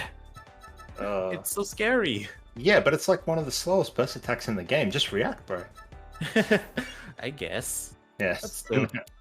Well, he landed at least one Leaf Storm on Santa, so I call that a win in his book. Oh, absolutely. So yeah, that is going to be Shinra out of the bracket. So GG's, good showing as well. I'd love to see Shinra in more brackets. A bit of a more newer player in the scene, right? He's been around for a while, but he dropped off for a bit, and then he came back again recently. So I guess taking it more seriously, he is new. But as far as having a foundational base, he's definitely had that for quite a long time. Gotcha. Cool. So yes. Cool. So it will be Cooper versus Santa in what is that? That is losers semis. Yep, losers Yes. semis. Cool. And we are just waiting on the replays from Antwerp and Icebergy, so it shouldn't be too much longer on that, folks. So we getting there. We getting there. We Show's moving along. Hope you guys are enjoying it so far. Yeah, it can be a little bit frenetic and frantic at the start when trying to keep up with Pokken, but it does become a little bit more easier as you watch a few more games. I mean, as with anything really, but Pokken's really just about, at a very base level, you just start with the attack triangle and then you move on from there. There are ways to beat the attack triangle within itself. Like a really good example, as I said, counter armor or CA, blue beating red, the normals. If you time your normal attacks correctly, you can actually stuff out a counter attack. There are a few frames before it comes out, before it's active, where you can catch them. So that's something that you'll learn very early on. And then there's obviously a few other little things that you can do. Like eventually you learn to, like, at first, like, yeah, you got a button block, it blocks everything, but then a lot of plus frames in this game, so after a while you're like, if I just keep blocking, I'm stuck in this block stun. I'm stuck in these like strings forever, so I'm gonna start learning height properties so I can bust out of them. So yeah, there's like quite a lot of depth to it, so which is why this game has endured for this long, And yeah, it's just a really cool game. There really isn't anything that plays like it, and yeah. Like, I'm really hoping, like, if they make another Pokken and if they make another Pokken, see them do more with field phase. To be honest, Yeah.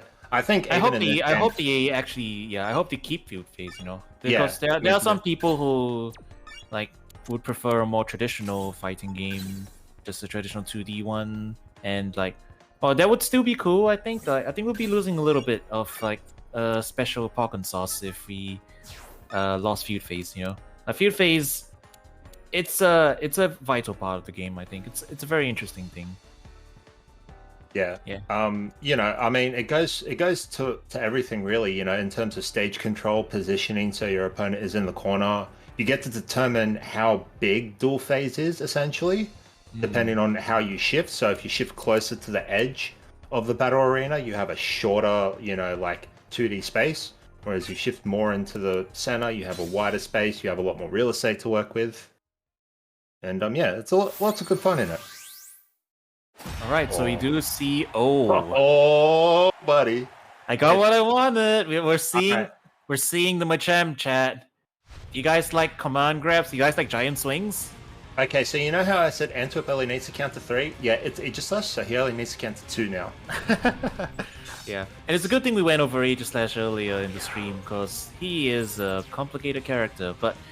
We will be seeing Icebergy piloting the sword. There, he entered shield stance for a second there and exited it immediately for the attack buff. Yeah. So while that buff is applied, while any buff is applied, Aegislash is enhanced, so that deals a lot more damage, and moves have better frame data. Yeah, or frame advantage. Icebergy's gonna have to play really carefully. He's just taken a few straight hits and he's already almost down to half health. Yeah. Or big karate chop going to get the shift there for Antwerp. Going for a chicken. Oh there no, You're dead. Goodbye. Yeah, he's dead. He tried to guard impact and he died. Oh yeah, I forgot to mention Aegislash just guard impact. Like straight up from Soul Calibur, he has a guard impact. Yep. Which is cool. But it's blue armored, so he got counter hit with the grab there and he died. So yeah, this is the nature of the matchup. Aegislash very powerful. He can kill Enter very quickly. Oh, there's the guard impact. You're gonna see a launcher combo. Dude, double just frames. Double just frames, yo. Triple just frames. Gets the full optimal combo. You like to see it. Yo, Bergie's feeling himself right now. That was going to be really big scaling, but the just frame's going to make up for it. Ashley gets a shift on the field phase as well with the CA. And now we're going to see the pressure. Ooh, big button 4Y coming out. And just like that, Bergie has tied it up 1 round apiece. Yeah. Complete opposite of what the first round was like. Yeah, this is the Aegislash life. Oh, Antwerp Alright. charging in with He's the in the corner 6x, now, gets a though. 5x. Oh, you're against the wall. Close combat. no! Look at all that life melt away in a single combo. Oh Yo, dear. we've got JoJo references here. Here comes the Lapras, deletes the projectiles. Yo, no. Bergie's been getting hit by Jump, that he jumped. all week. Oh. Alright, he gets the meter. Alright, he's in burst. Kinda tried to make the best of it here, but he's in a really bad position here. Oh, Finds Bergie pressing pushes button out the as corner. well. He catches. Oh no. Bergie wasn't ready for it. Oh, Antwerp with the Oh, best there as big well. whiff there. That could have been dangerous. Oh, Alright, he's- you got to be blocking laser. Yeah. Okay. So Aegis Slash is burst attack. If he's in sword stance, it's a close range one. If he's in shield stance, it's a full screen laser. Oh, and we see Mimikyu. Alright. Yeah, Little Antwerp's pressure. gonna walk up. Oh, Nice. no! Yeah, just Antwerp's going for the busted frame now. now. Yeah, hitting them with the I-11s, fastest frames in the game. Antwerp's going to take it one round. Yeah. Ooh boy. Explosive. We didn't get to see the giant swing there, but we really saw some Machamp shenanigans. You can see big damage strikes, big damage throws. Everything just goes really sideways once this four-armed man is in your face. I don't want to see the burst attack now. We need to see the dynamic fury on stream. Antwerp, don't fail us now. Okay, so here we go. It doesn't look like there's going to be any changes from the players, it seems. Are we going to be rocking the same supports? We are going to be rocking the same support sets as well. No cheer skills as of yet, so I don't think anybody's running Whimsical here. Oh, Antwerp's going to win that field phase with the CA. Oh, but Iceberg answering big back with the launcher. blessed button, the cursed button that is 4Y. Yeah. You know, just some of the best frame data in the game there. Yeah. Gets a cheeky little tick throw off of the side Y as well. Yeah, and this is like what we were talking about, the really narrow dual face corners are like literally just right there. Yeah. Oh, what the low privileged low stance. Okay, so Machamp's CA is a high, and Aegislash's low stance makes it so he avoids all highs and lows. So that was absolutely sick awareness from Bergie coming out there. And just keeps piling on the pressure, wins another field phase. And that's going to be the round. Bergie sitting on a massive advantage here. Yeah, he's got his full... Oh, okay. They both have full meter now. Antwerp does have the support. Oh, it tries to go for the forward Y, but Antwerp was ready for it. Doesn't get any real conversion off of it though. Okay, gets it. Sneaks in attack buff there. Oh, still getting pressure. Oh, hey, no. grab. Edge roll. Yeah, okay, he's in the corner. One more mix up though. Oh no, that's it. Yeah, there it is. Yeah, the strike throw. It's really scary. That's just his character. All right. Full resources on deck for both sides. Just gonna have to see the. Oh, Antwerp went over to Snivy, so armored. Nice attack on the throw there. Oh, the big 4x that's going to pierce the counter there. Going to get a nice little conversion. Gets the wall spite as well, an additional 30 damage. And we're just going to see those stance changes. Iceberg is going to try and get those double buffs applied as fast as possible. Oh, but the forward Y gets stuffed out by the forward Y from the Machamp. Oh, nice little cheeky mix there, going for the 2x instead of just not pressing anything after the 5x. Got impact! Oh, Got you impact, look there. Yeah. So, like, after that little 1-2, Machamp can do a number of things. He can try and, like, keep his, you can try and keep his plus frames, you can try and back off, yeah, Iceberg just guessing right in the mix-up in that second there, and going for God Impact. That's, God Impact there literally is like, it's 6, and you gotta hit forward and shield to get the parry, so you guess wrong, and Machamp's gonna be really, like, decking you. And you can't afford to take that much damage there. So that was really good. Oh, no, not this stage. Yo, all right, guys. It is tradition that whenever you see Teletown come in, we hit what faces in the chat. All right? Oh, no. Nobody likes this stage. This is... Look, I guarantee you Bergie's already won this round because Antwerp cannot see shit on this stage. It's got nice music. Yeah, but, like, you can't see anything. What is that? Is that a shadow or a puddle in the center? Chat, you decide. There's a dude in the background trying to hatch eggs for his Garchomp farm or something. I don't know. Anyways. Anyway, Okay, Bergie winning that shift there. Going to build a little bit of meter. Yeah. And yeah. So every time he changes stances there, you can see he's activating an attack buff, and if he does that 7 times, he gets another buff, Rainbow Flames. Yeah. Yeah. And that's the miss. I think that's like 5 right there already. Yeah. Ooh, wake up slap. It's not going to connect, but that crit CA is going to connect. Pulls a snivy, catches him out of the air, does the conversion. Yeah. Gets the wall splat as well, and the air grab. Antwerp is ready for these fully sick conversions. Ooh, tries to bait out a button. Okay, almost true with Mimikyu. Going to set up the 2x. Oh no! Wait, is he dead? Oh, okay, No, not quite. The PSP saves him there. Yeah, gonna have to play cheeky here. Yep, manages to find his way in with the sideway into the Iron Head. Gonna close out that round for Bergie. Very fortunate. Yeah, that side Y, just so much range. You can sidestep it. You can't really do much about it. You just have to block it if he tries to do that. We'll see DC action. I'm pretty sure Bergie fucking hates Lapras now because I've been hitting him with that Lapras all week, and now Antwerp's just got the tech. It's like, yo, just hit him with the Lapras. Oh yeah, two layers of Yomi there. So Icebergie almost threw the fall off of Ando, but Ando just almost back from the. I don't even know. Did you count to 3, chat? I counted to 3, and I'm pretty okay. Sure so close combat is stupid. Yep, it does a billion damage. Ooh, just misses out on that 6x, does Bergie. Oh, actually gets the CA, lets it rip, sends it out. Trying to apply some pressure. The miss is set up, so Antwerp has to be careful. Doesn't matter. He doesn't care. He just grabs him. Oh, he just grabbed him again. Okay, that's a crit. Look at that health. That's 2. Where's the bulk up? We want to see a submission. Oh, just barely out of range there for the King's Shield. But yeah, okay, this is his last chance here. Green reverse finds the confirm. Pushing into the corner. Oh, trying to go for an Mimikyu. Yeah, okay, bursting to get out of it.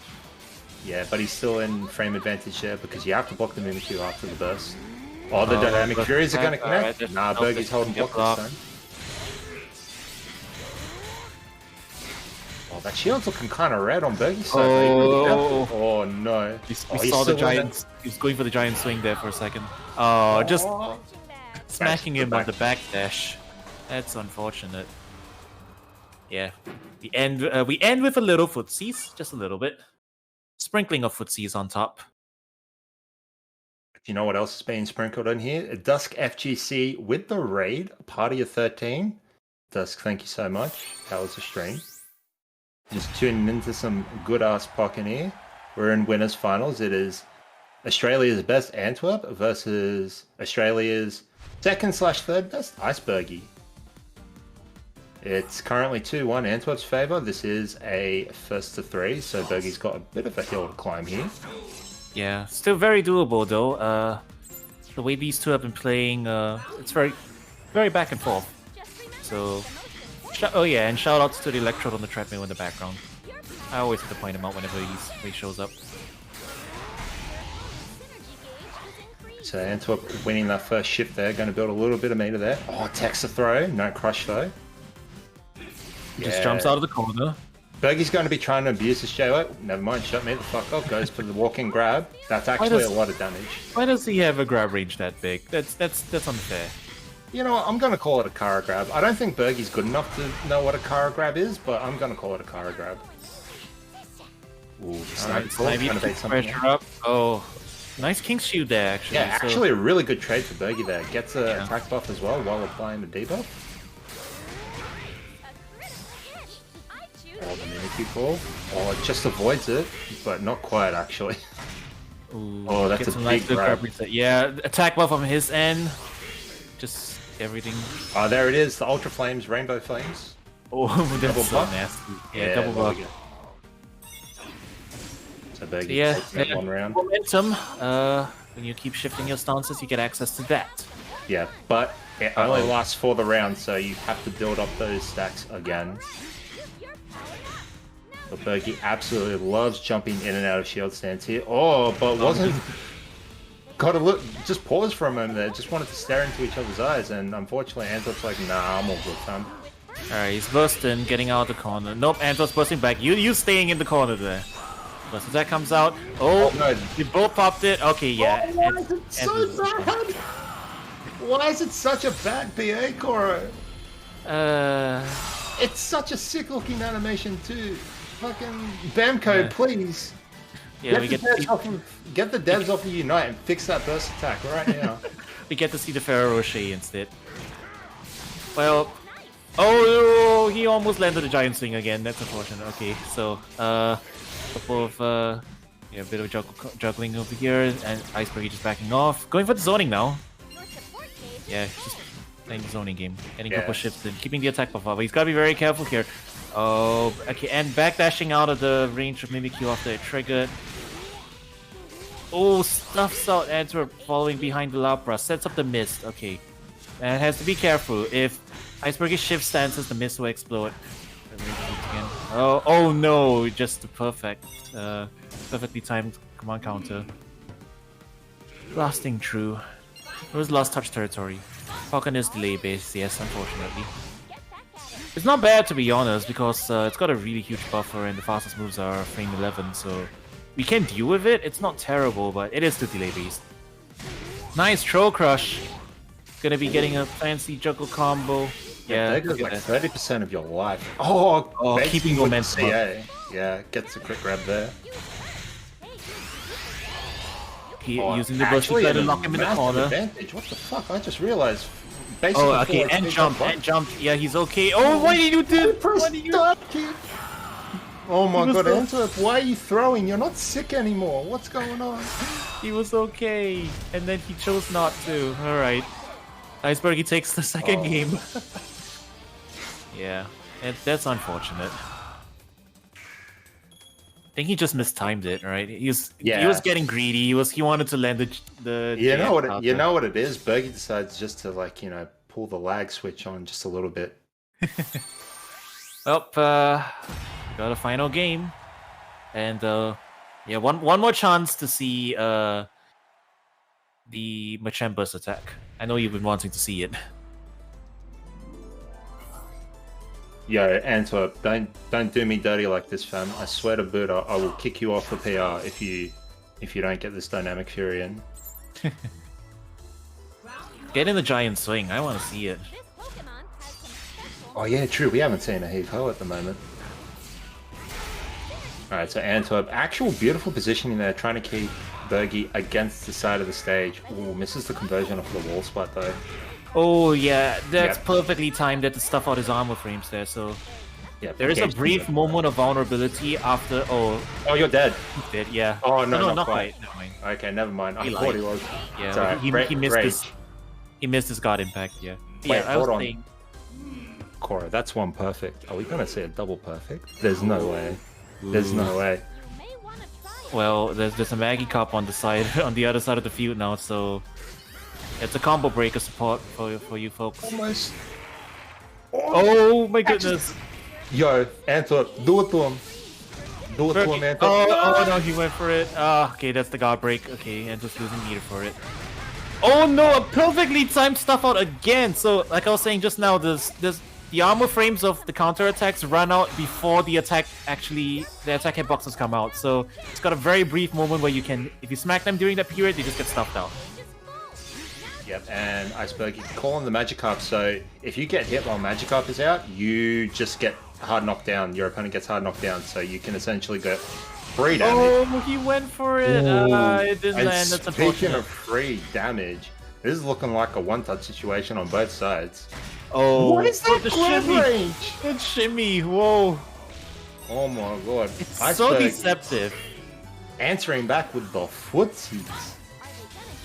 Yeah, good lord. Alright, one last chance for both sides. Ooh, but Antwerp picking up the big nugget though. Oh, just barely clipping him there. Yeah, he gets caught in the backdash. Oh my goodness. Antwerp is he's so on point of stuffing these out. Oh, just grabs him on the landing. Yeah, Antwerp trying to capitalize on that 4Y hitting block when it's unenhanced. Yeah, it's minus as fuck. Rolling hammer. Oh, gets a corner swap. Yeah, we're going to burst here, try and keep Antwerp in the corner. Oh, you get caught out.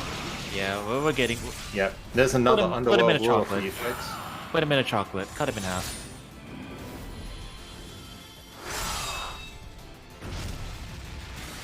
Alright. Oh, and burst. Yeah. Hanging on to it for a little bit longer. Right, there Alright, he is. we are not saving burst for losers finals. This is good. Oh, and the Lapras is actually just going to delete the projectile straight away on call.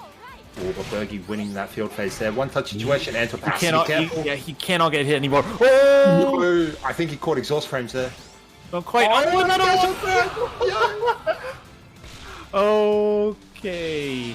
We didn't get to see the burst attack and we didn't get to see submission, but you know what? We got to see 2 grabs in a row, so the spirit of the grappler lives on. And what can you say about that one? That was just...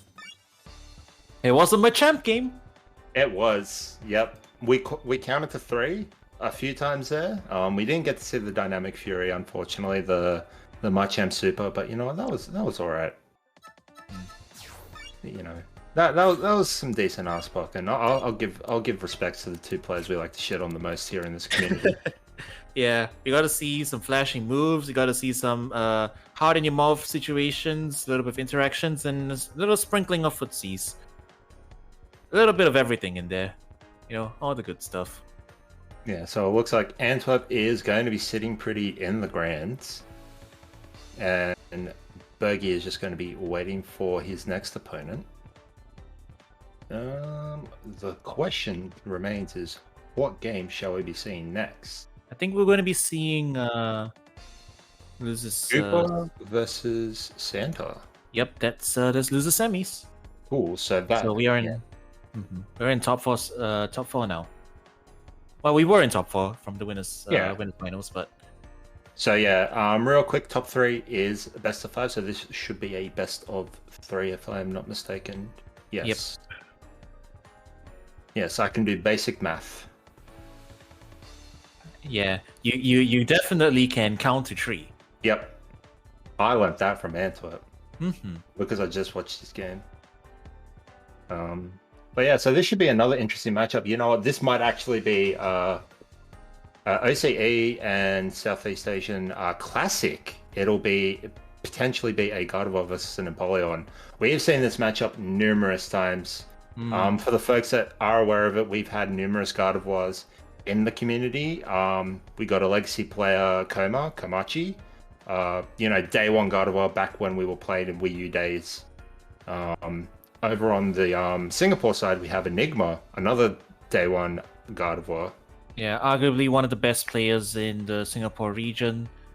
Very, very strong Gardevoir player. And yeah, so we've actually seen this matchup quite a bit, and historically, Empoleon has not liked this matchup. No. Yeah. It's actually very tough for Empoleon to get in, but I feel like once you get into the mid-ranges Empoleon, it's a little bit easier. A little bit easier, but still, yeah, the fact that God can just put so many things in Emp's way when all he wants to do is like Aqua Jet in, it takes a lot of patience, I guess. You gotta put it that way. You really have to like look for your opportunities when going up against a god. If they're not giving you much leeway, you really only got 2 options. If you stay at the very full screen, you do have a few projectiles that can land. You've got your Ice Beam. You can try and steal turns, get knockdowns, so you can start your offense up. And the other option is you gotta like be very patient, wait at around the mid range, and wait for God to whiff something. Otherwise, if you're just playing reckless, then God's just gonna keep hitting you with projectiles, and then you'll just slowly die. So yeah, you know what we could see the Krogunk. Oh, I would love to see. Yeah, so I would love to see the Krog. For folks who don't know, Krogunk is the joke character of Pokken. Yeah, and by joke we don't mean he's completely useless. You know, like he's actually more like, not. Yeah, he's like he's a joke character in the same way that I guess Faust is a joke character. Yeah. Or the bears in Tekken are a joke character. You know, like they can still get stuff done for sure. They're just a little bit funny. Yeah, Brad, I call Krogunk a joke character in the sense of like you just look at all of its animations. It's having a good time. Yeah. You know, completely RNG, but all a good time. But it looks like we're not gonna see the Krogunk at the moment. It is going to be the SEA Classic. It's going to be Santa's Empoleon versus Koopa's Gardevoir. Yet another Gardevoir for this Empoleon to overcome. Let's see if Koopa's been watching all the old VODs and training up. Ooh, potentially. We do see an Emolga call out here. Can actually be stuffed out by Empoleon's Defog. It's 4A. So has to be very careful of that. But we're seeing quite an interesting field face here. Oh, yeah, Koopa's playing up the nuggets. Yeah, Koopa's playing uncharacteristically patient here. And I think that's why there, because maybe he's fought Santa. Santa's also just waiting for his opportunity there, and Koopa just doesn't want to like throw things recklessly at him just in case he gets hit.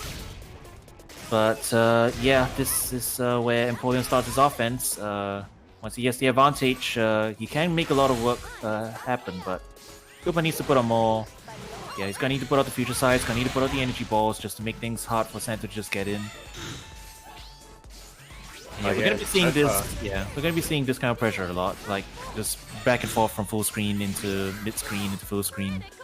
Oh, that actually reached you. Oh, I was about to say you're kind of dead, but the PSP saving Koopa there. Santa actually with an insane life lead, and you're just gonna run away for the next 15 seconds.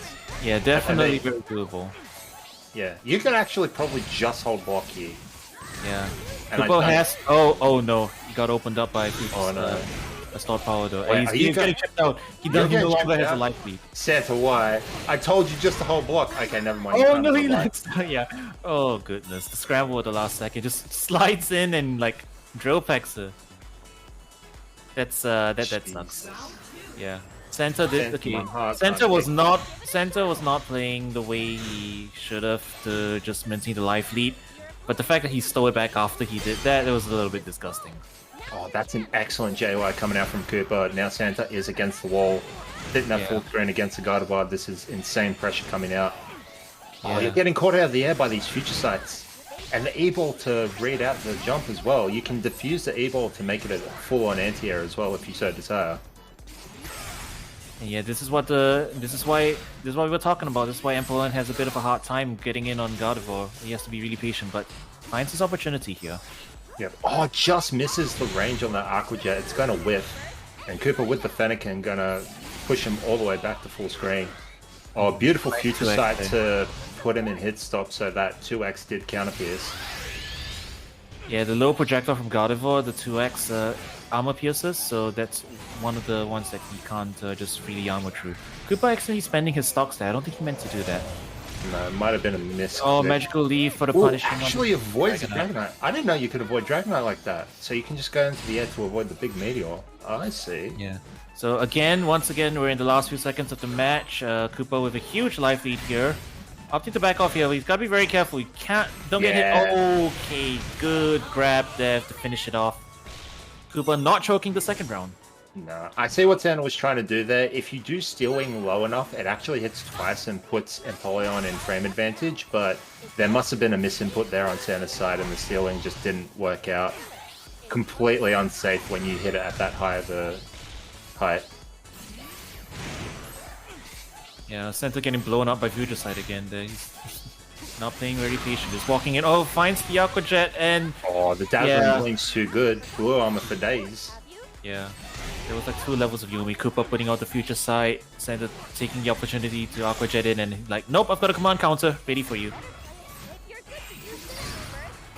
Oh, Santa just getting bullied there. All the way back to full screen. This is not good. Santa burst. Alright. Santa decided not to save burst for 2025 here. He's he armored draw. That was a little bit scary.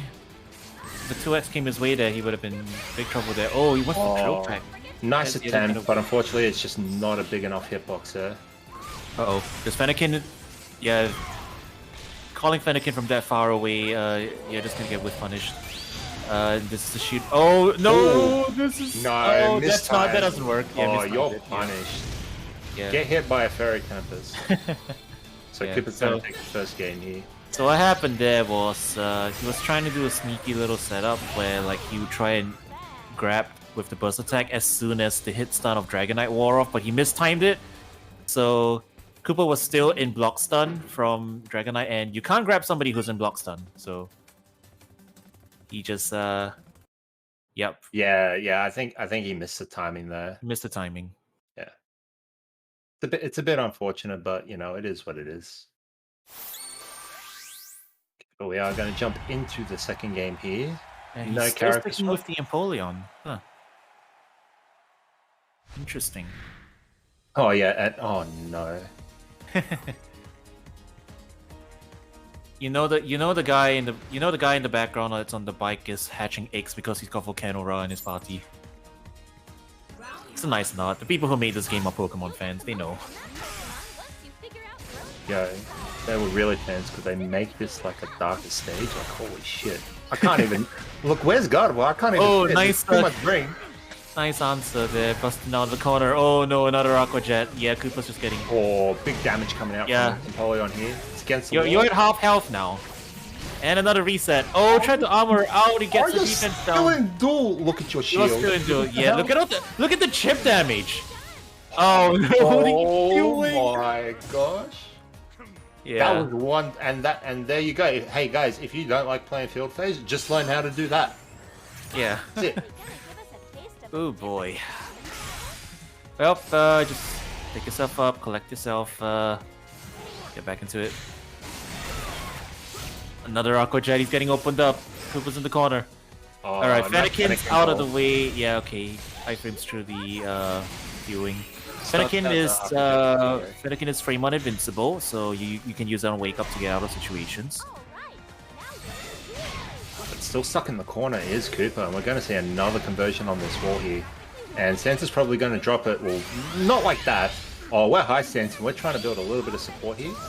Oh, Koopa trying to slide into the DMs, but it's not going to hit. The Moonblast getting armored through. All of it. Oh, and this is very unfortunate for Koopa.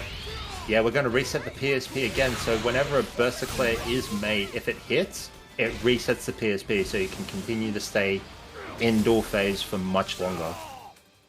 Yeah, and it's just so much pressure coming out from the side of Santa. Once you put in that situation, it's just like you gotta guess, you know? Every single one coming in, you gotta guess. And if you guess wrong, that's what happens, more or less. Yeah, Hans, the reason why that match went way differently is because it was on Teletown. Like, it's just literally just flip a coin and hope for the best. That's what it is. It's a cursed stage. By the way, the stages are all the same sizes. Yeah. So yeah, the stage doesn't matter. It's not like Tekken. Yeah, so it's just an aesthetic. it is thing. it is purely aesthetic. So Okay, but here we see Koopa trying to sideway his way out of the corner, manages to get the shift. Still in a pretty icky situation. Oh, manages to get out of it though. But Santa not letting off the pressure here, going full throttle. Actually connects with the steel wing. Steel wing for the armor pierce. Oh, what a Koopa- sick defog for leading that Oh. projectile there. And Koopa just hasn't had the opportunity to build up stock, so he really doesn't have the ability to push Santa Fuck out off if that he hit. needs. And Sif still won't get that dazzling gleam. Yeah, he's got to spend his resources just to get out there. Okay, finally manages to get him off with the thought power, but that's the stock spent again. He's got to build them up. All right, and he's got them back up at least. So we're getting back into the comfortable position that God likes to stay in against Empoleon. So Santa's gonna have to play this patient for a bit, and that's why this matchup is really bad for him. So energy ball, that green projectile, if it gets hit by any other projectile, it diffuses into a bunch of little tiny homing projectiles that do even more damage. So dealing with it, you gotta be careful. Ooh, is this a punish? There's I no way. don't think so. Yeah. Oh, Oh, it was. Okay, so it wasn't. You don't get full cutscene if Yeah. you get hit from that far away, but Santa didn't recover in time to block, so he just gets. Yeah, he just loses the last bit of his health there. yeah, that was actually really good awareness from Koopa to be like, you know what, this will iframe through a little bit of that Dragonite, and if it hits, cool, I win the round. Alright. Koopa looking for his trying to CQC his way out of there with the counterattack. God's counterattack is pretty good, but yes, it just got him thrown to the corner. What a beautiful mid-screen combo coming out from Santa off of that Aqua Jet. Managed to win the just shift good again. Immediately calling in the Dragonite. We're going to apply a bunch of pressure here. Look at all that health just disappear from Chip. Stuffs out the CA as well with the falling JY. Wall combos. Are we gonna drop here? Yep, we're gonna go for the kill. Alright, Fennekin buying a little bit more time, but the burst is out. Oh, That's wait. it. Yeah. Yeah. He actually spent a resource there when he was still around back. Now he's got to deal with this final round without his meter, and Koopa's gonna probably have full Yeah. So he's a bit behind on resources for now, but yeah, and Koopa stole the stole the synergy nugget in the middle. Expert nugget pickup right there from Koopa, denying even more meter. So I've mentioned the nuggets quite a bit tonight. Those little synergy things that are on the stage are actually meter that you can pick up. So that's another reason why stage control is so important. Ooh, With punish? Are we? Oh he no, not recovers in quite. time. Yeah, not minus enough, but all right. Koopa's throwing a lot of resources here to try and keep up. That's all the defensive resources gone. Yeah. Fennekin spent to the wayside. Santa Just like, smell the blood. The stock's gone. Koopa's down at half health. Oh, nice armor, true. Gets the face shift. All right, he's gonna have to deal with this burst mode now. Oh, nice float over, Actually challenging the CA with the CA zone. Oh no, this is a more really bad shield pressure. situation. Oh, are we armoring through all of it? No. No, the rock smash. Oh, Koopa's walking though. 1 HP in a dream. 1 HP. Oh, tries to go for the CADC grab. Not quite. Oh The time- no. Oh, The falling JY is going to close it out. Stuffs out the CA on the dash forward. yeah. And taking Man. it 2-1. It was a really valiant effort from Koopa. Koopa definitely made Santa sweat for that one. It was not easy Oh, absolutely. to get through all of that. But Santa, with his mastery of the character, all these optimal combos, when he gets in, he makes the most of it, and that's the result of it. You just see health bars melt away, and Steel Wings actually connect. Yeah, and actually excellent PSP management from Santa's side as well, trying to maintain that dual phase for as long as possible so you can get just as much damage. I mentioned it earlier in the set, but whenever a burst declare is made, so when you go into your awakening or install or whatever you want to call it, it resets your PSP. If the wave that comes out of it hits your opponent when they're not blocking, it resets their PSP as well. So a common strategy is to get your opponent onto the wall, burst, so you can reset their PSP. Yeah, and then you can just continue your pressure in the corner in dual phase as well. Mm-hmm. So yeah, you saw a lot of that. That was probably the logic behind a lot of Santa's burst declares there, was just to try and maintain that dual phase for as long as possible, feeling so comfortable there. And yeah, a lot of those combos, some of them weren't really dropped on purpose, but there was a lot of intentional drops there just to try and get as much damage as possible. So yeah, excellent play from Santa. So he will be moving on into losers finals, where he will be going up against Bergie, Yes. who we've seen pull out tonight so far. He's put out the Garchomp, and he's put out the Aegislash.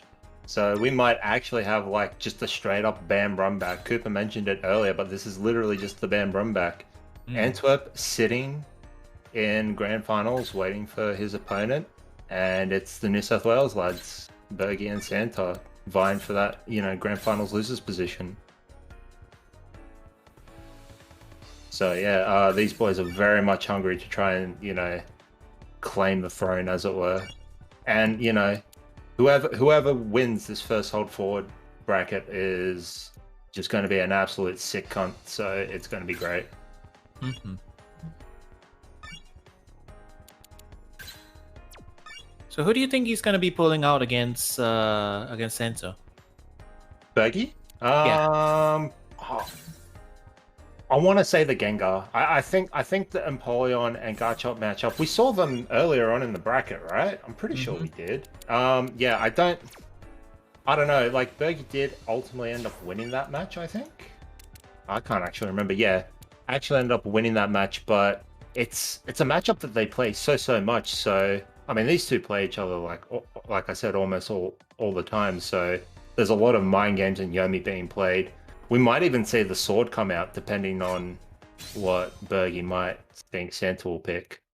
Yeah, I do hope we get to see the Gengar, but okay. I really want to see the Gengar. Nah, it's just going to be a run back. Okay. Okay, it's the run back. Fair enough. Okay, but this is a best of 5, so first of 3. So there's plenty of time to see different characters come out from both players.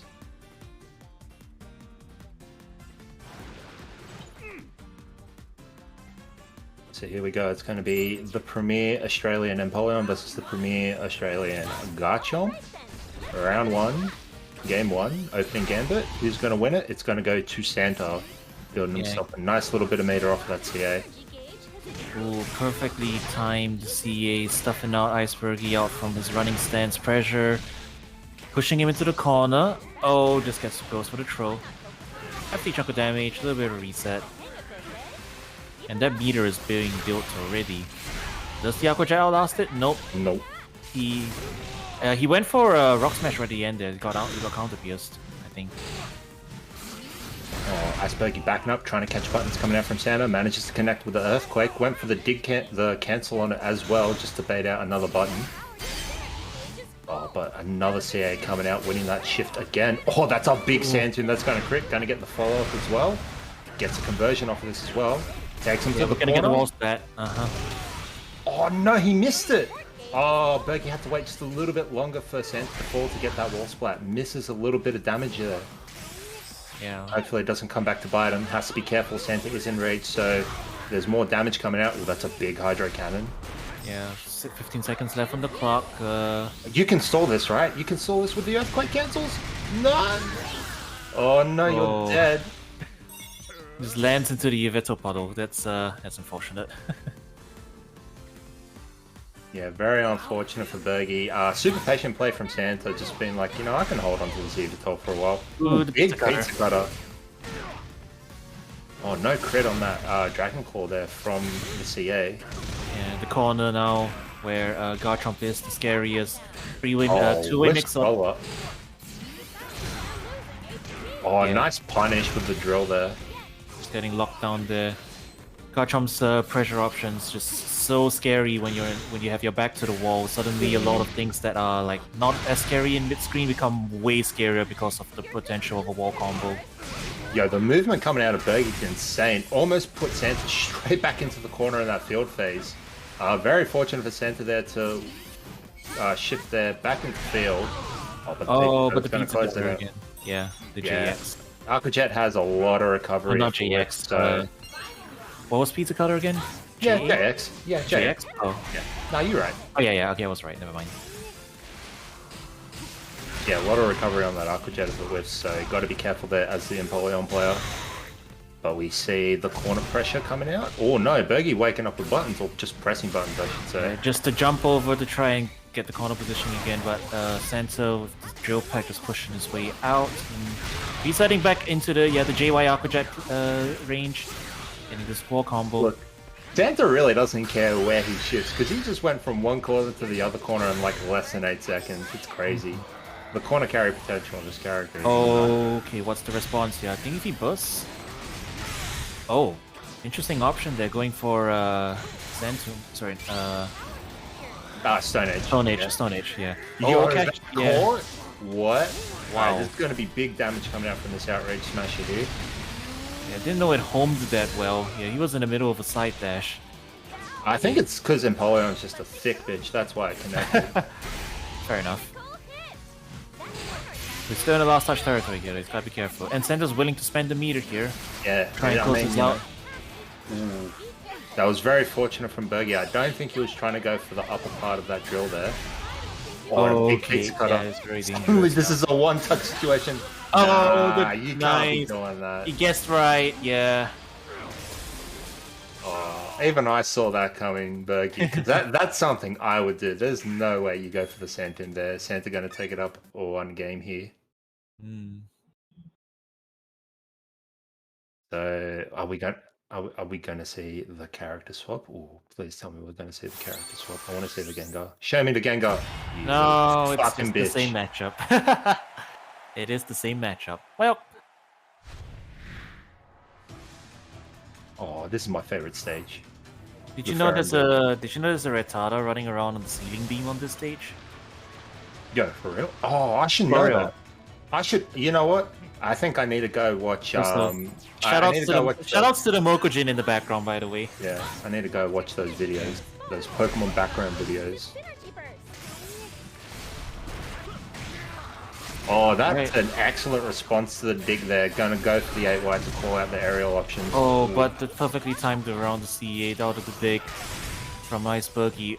Okay, he's getting hit. Ice Beam gonna catch a dash, but misses. Yeah, he drops it. He's gonna push to the corner now. Oh, we're gonna go for a reset. Oh, the drill pack whiffs, but Icebergy wasn't ready. And you know what? That's probably, yeah, so we see the waterfall there on the connection from that drill pack. That's probably the Yomi coming out. Bergie was anticipating the waterfall, I bet, which is why he didn't follow up. Alright, we're going to the corner.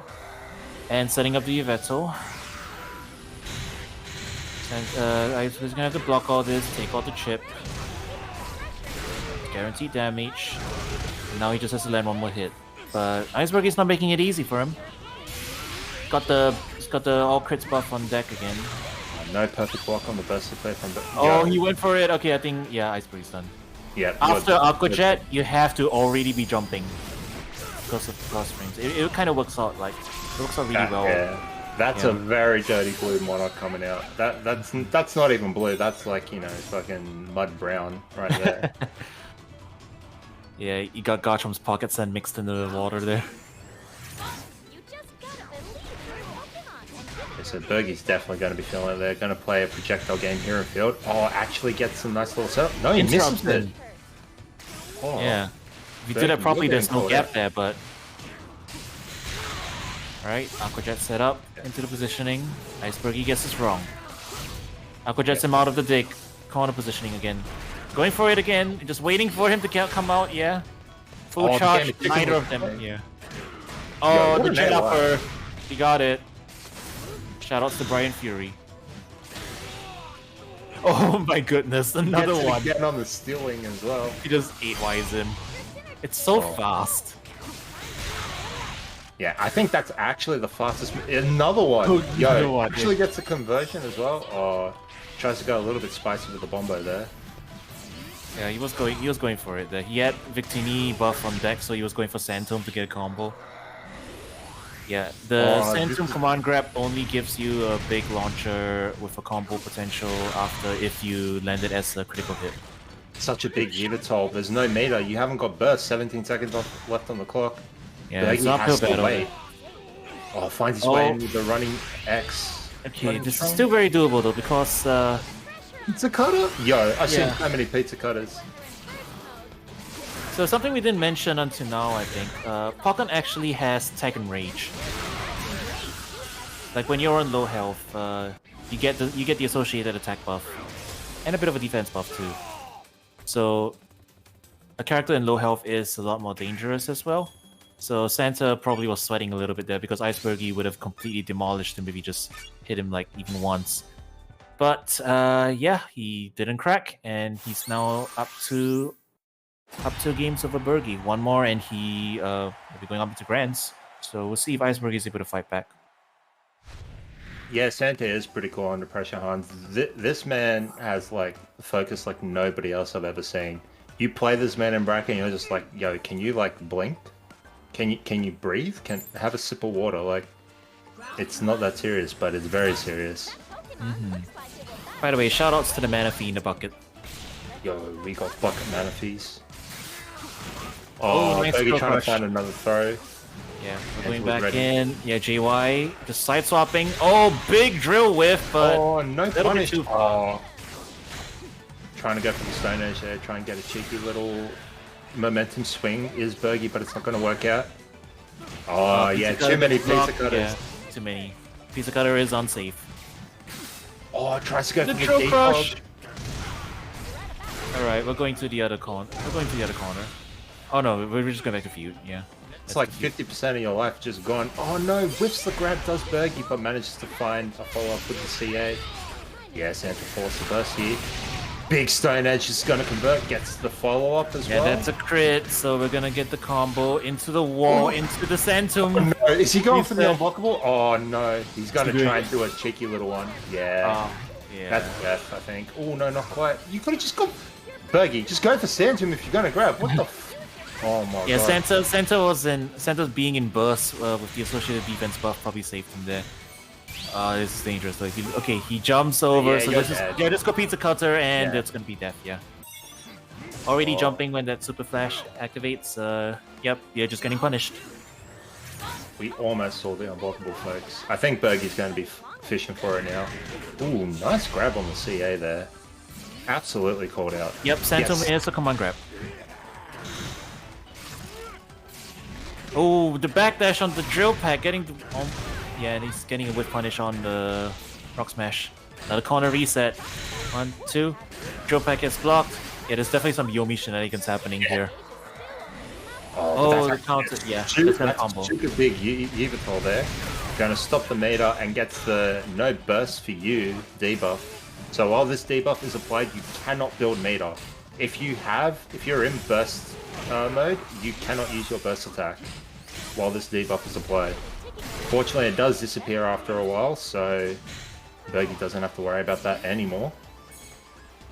And yeah, Bergie's just going to be playing the life lead game here. He's just got to run away for 30 seconds. Oh, gets caught out by the forward Y though. And he's still got the life lead, buddy. Just run away. Weird clip from the JY there, just sending him kind of nowhere. Couldn't pick up the Aqua Jet, but Santa going in. Oh, I saw a little twitch. Yeah, he jumped. Okay. It's gonna be a big combo. I don't think it's death. Santa being in burst means he's probably gonna have enough defense to survive this. Yeah. But he corners himself. Oh, actually gets a little pick up with the 2Y there. 8 seconds left on the clock. Just hold block, bro. Just hold block. Bergie. Oh, he's gonna win, but like, buddy, just hold block. Well, Bergie with a game on the board there. Just wanted one more cheeky little attack before he ran away, I suppose. But yeah, it's not quite over yet. Bergie with another opportunity.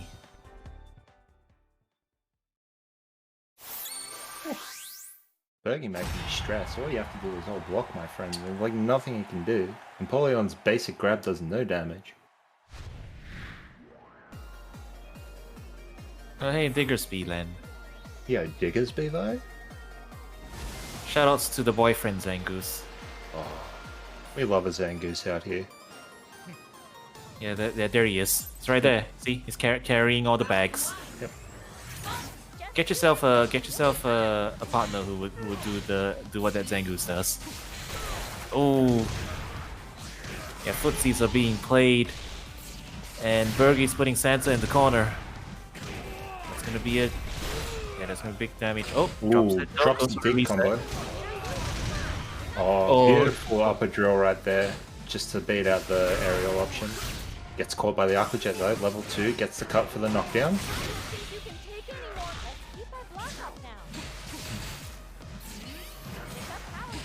Oh, Bergie's trying to position himself. Santa took a lot of chips, surprisingly, and oh yeah, he loses that stretch phase. Now he's really dangerous straight. But well, look at how much damage that simple combo did. That's the rage adding it on. Oh, empty Aqua Jet into the Yveltal. I think you have to block this, Bergie. Yeah, he does.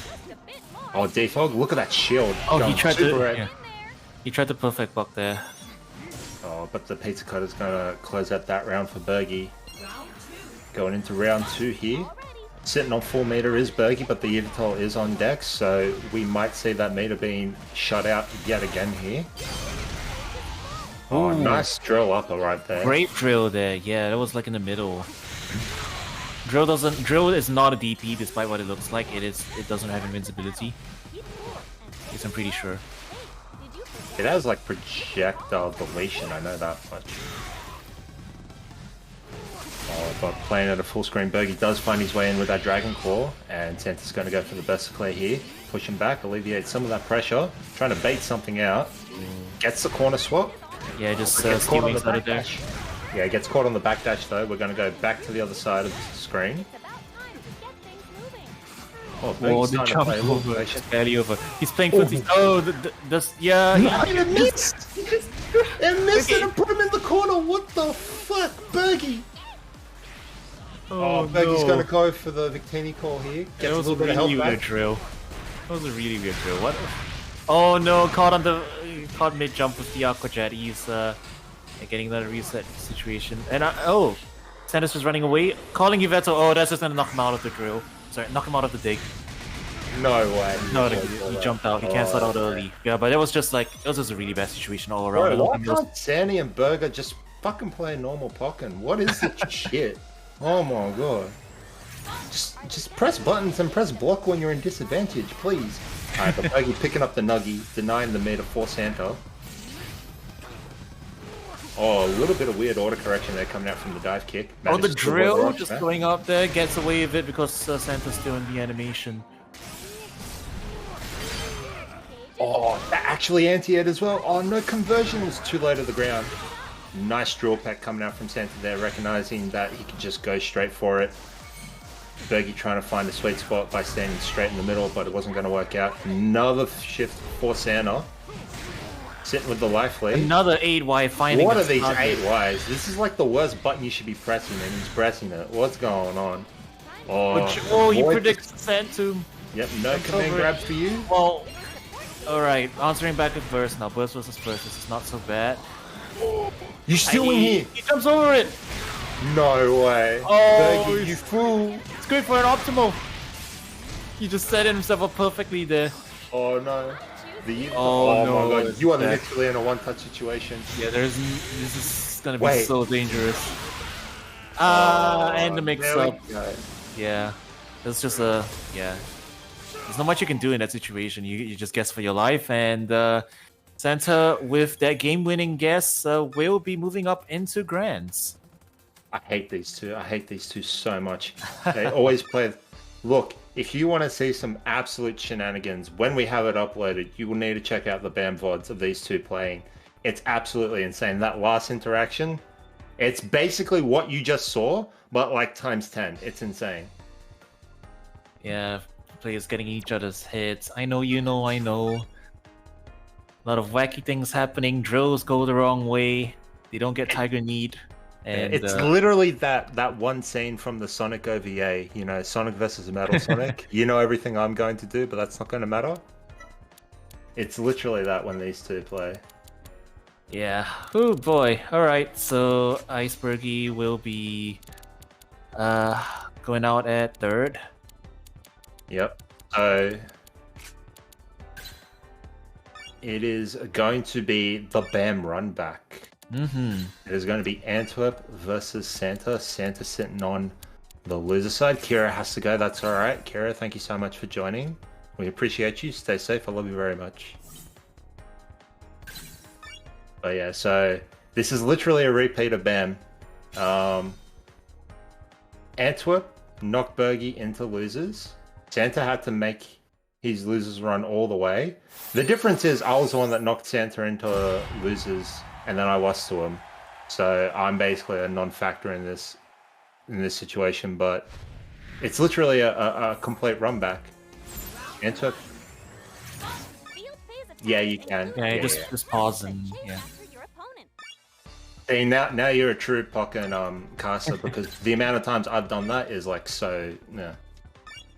Yeah, and let me tell you about the other big blunder that like just eats up all your time. You're searching for the replays, and you're about to like search for it to narrow down the one that you want to save, and instead of hitting search, you just hit search and playback all. Playback? Oh my Yeah. god.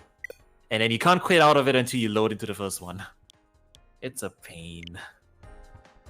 Oh no. Yeah. I made a video about this, talking about how shitty Falcon's online infrastructure is. But But we make it work. dude, I love this game, okay? Don't Yeah, get this me game's wrong. amazing. I love this game. I do a lot of I'm willing to put in the effort because I love this game. But this game is bullshit sometimes. Yeah. With a capital B. Ain't that right, Sneasel behind me? Hey, This nasal. there's a Sneasel behind me. Here. Get a little closer to him. There he Yeah, is. speaking of infrastructure, I just got kicked out of Sitting online, so 2 seconds.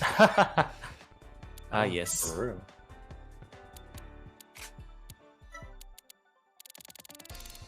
But yeah, best Pokemon? Nah, best Pokemon is Nia's Weavile, 100%. We never get to say it. That's why it's the best. Shout out to Nia.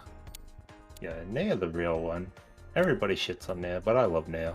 Yeah, she's cheering us on, man. She gives us a meter. She's literally 1/3 of the game. Mm-hmm. And there's a lot of cool Pokemon in the backgrounds. Yeah. You can like play Pokemon Snap within Pokken sometimes. Yeah, the and man run if you really want to see all of the Pokemon in the background, you should check out Cora's channel.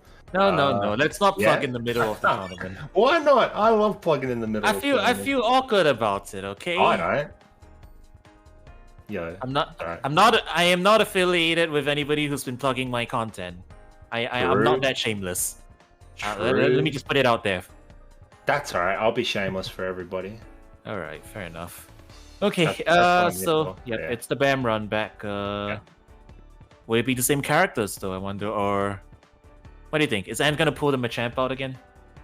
Well, Antwerp's got like a whole set to work with, so we're probably going to see the Sceptile game 1. I imagine. I would imagine we'd see the Sceptile game 1. But other than that, if this was offline, I think we would have a really strong chance of seeing the Lucario. I know Antwerp absolutely loves playing that character in offline situations. Maybe just for shits and giggles, we'll see it here, just to test it out. But yeah, I don't know. What do you think? Do you think we'll see the Gunk at all? I don't think we're gonna see Gunk, but I'm gonna guess, just for the heck of it, that Ant's gonna start out with Machamp. Just so that he can make everybody in chat who this might be their first time seeing serious Pokken or something, just to show it off, Like, yeah, Machamp.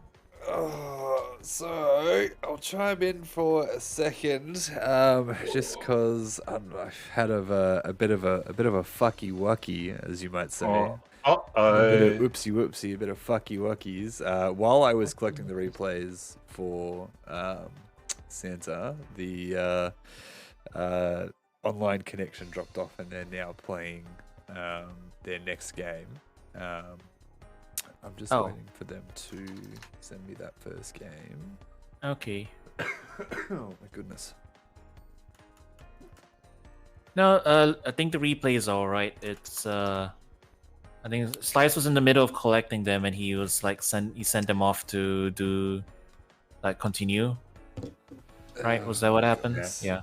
So we gotta wait for a bit more. That's all. Right. I was trying to do something tricky, but it didn't work. Yeah. But how are you managing so far, Slice? Despite all of Yeah. We're getting there. It's getting there, right? Like it's a bit tricky to start out with, but you get used to it after a while. Yeah. We're just really hoping that the process of getting it isn't too hard, because some people get discouraged away from hosting the event when it gets a little too complicated like this. I mean, that's totally fair. It's a lot to ask to host this game, but we're just really glad that we are able to be on here. Yeah, absolutely, for sure. Okay, here we go. Now we can get started. Woo! Alright, here we go, folks. We're jumping into the grand finals. It's going to be Empoleon versus a Chandelure. Okay, I guess we're going back to Shandy. No more Machamp then. All right. No more Machamp. Yeah. So this matchup is also kind of shitty for Empoleon, I guess. Yeah. Laser's very Yeah. It's the same situation as God. Yeah, just a lot of stuff's in the way for M to get through. Particularly, you just put down one charge Will-O-Wisp in the path, and that's it. You can't do much about it. But you do know what we can potentially see here. We can see the full guard break with the Yveltal. Because Chandler is one of the weaker shield characters, so you can get a full true block string guard break here. Alright, nice minimize out of the corner, but the cross-up Steel Wing. Okay, attack down on Santa though. That's gonna help out with the survivability a bit, even though like Anne doesn't have much to work with. Oh, there's double debuffs now, so that's unfortunate. I was about to say double debuffs now means he's got to be careful. He's gotta look out for the Hex, because Hex will completely explode you if you have two. I think it does like 200 base damage. Yeah, Hex will do more damage based on how many debuffs you have applied.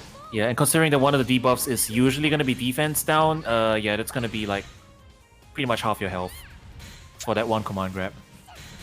Oh, no! Tries to find a way in with the. Oh, there we go. One guard break. Yeah, okay. He's not going to be able to get anything off of it because Overheat's got too much recovery, and so he's gonna have to live with this for a bit, having the double debuffs.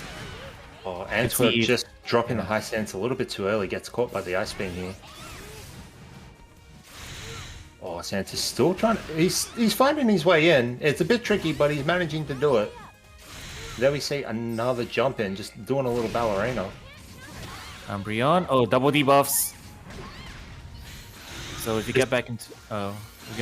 duo, it's just something to keep an eye out for. But he can very well die here. He doesn't have a whole lot of life. Wow! Oh, okay. Yveltal's coming in. Yep. I don't think there's a... Yeah, you can just jump out of it. Yeah.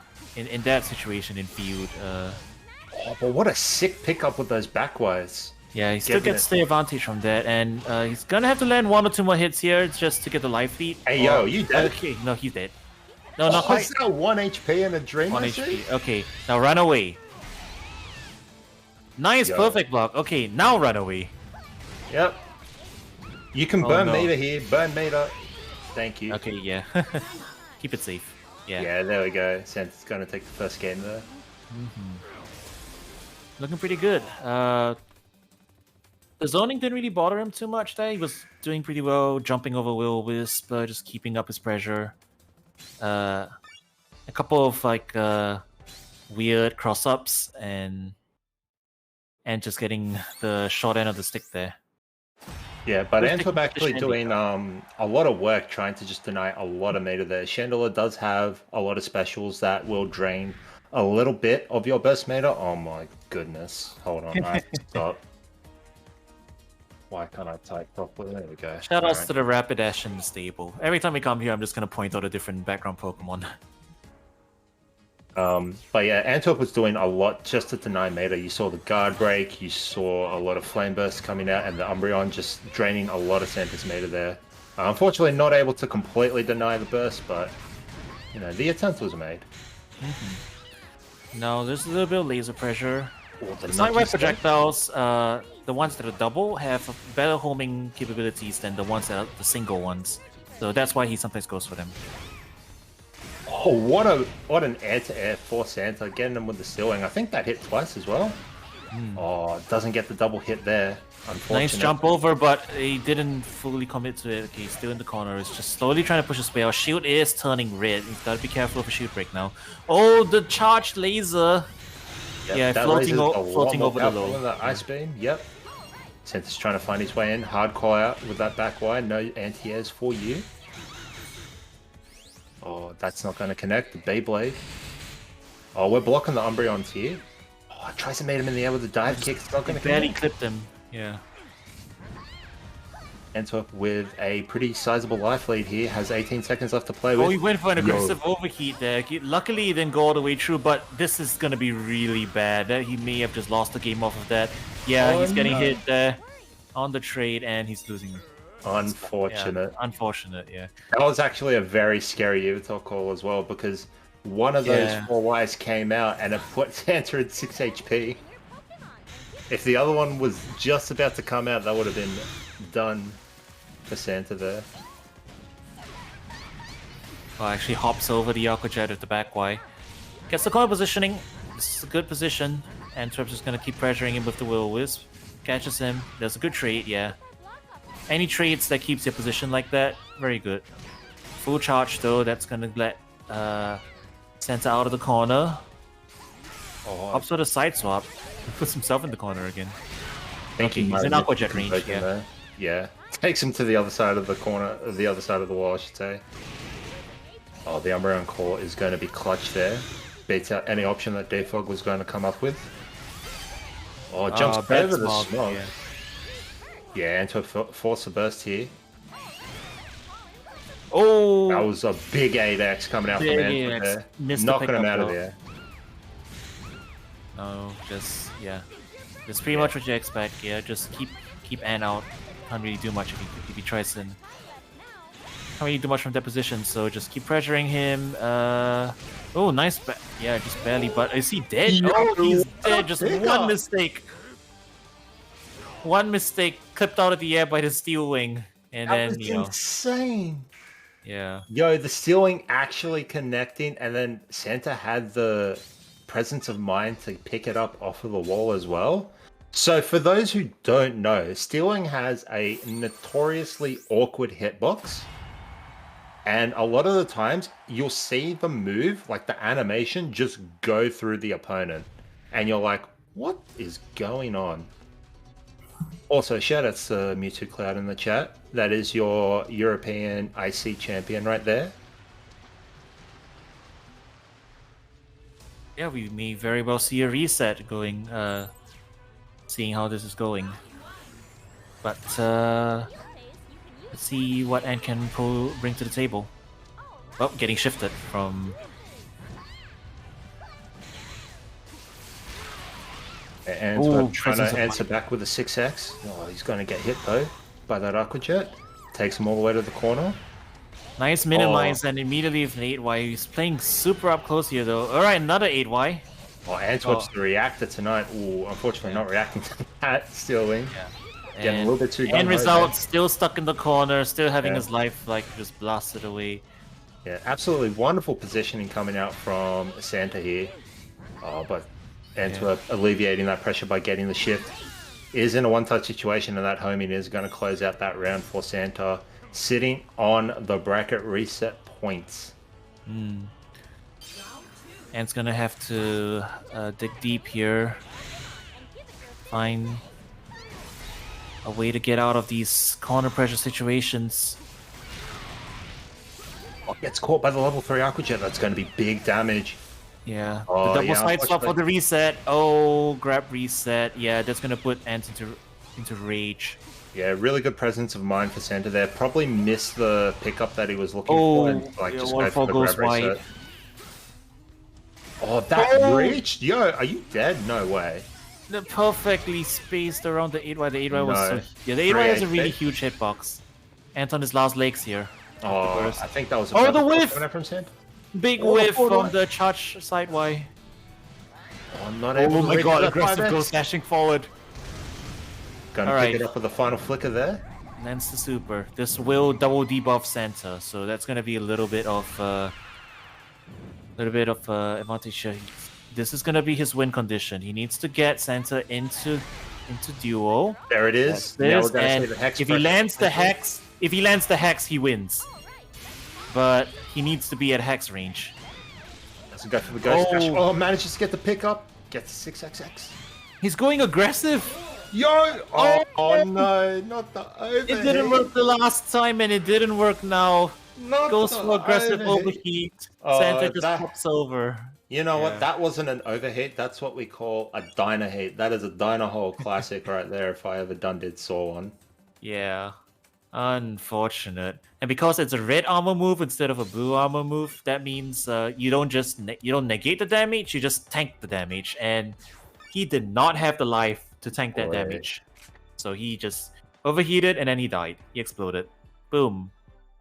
So that's gonna be the reset, yeah. Yeah, we have a saying, it isn't an OCE bracket without a reset. And we have the reset.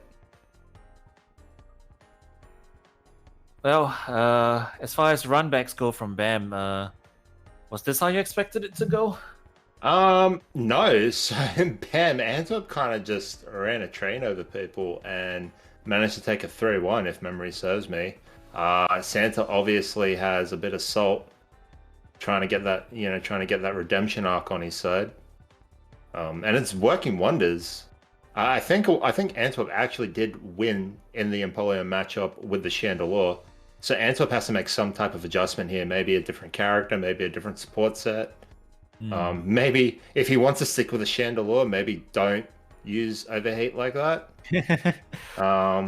Or maybe this tech was, just get the flu and play.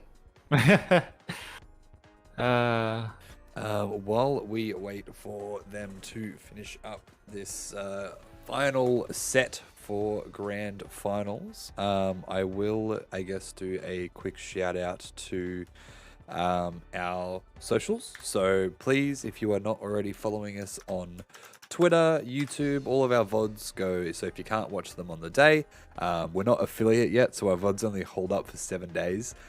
We will be uploading them straight to YouTube as soon as they're done, though. So if you want to keep up to date with all of Hold Forward's shenanigans online, but you can't catch it during the day or time zones and things like that, make sure to follow our YouTube. You can join our Discord if you're interested in OCE fighting game.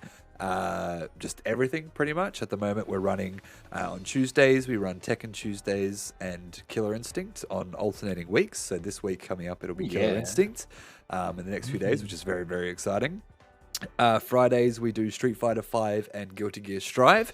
So we just did our Street Fighter 5 tournament, so this week is Guilty Gear Strive. And then on Sundays we do Pokken and DNF Duel when it eventually comes out. But until DNF Duel does come out, we'll be doing some retro games. So the next one coming up, so today's obviously Sunday with the Pokken tournament. Next Sunday will be Street Fighter Third Strike, which I am also very, very excited about. That game is fucking sick. I cannot wait. I will shout out Unga Down Under as well. So if you're interested in things like King of Fighters, Guilty Gear Strive, Street Fighter 5, all that good stuff as well. Unga is currently finishing up their season 2. So on June 5th, it will be Guilty Gear Strive's finale, I believe, the top 8 for the season.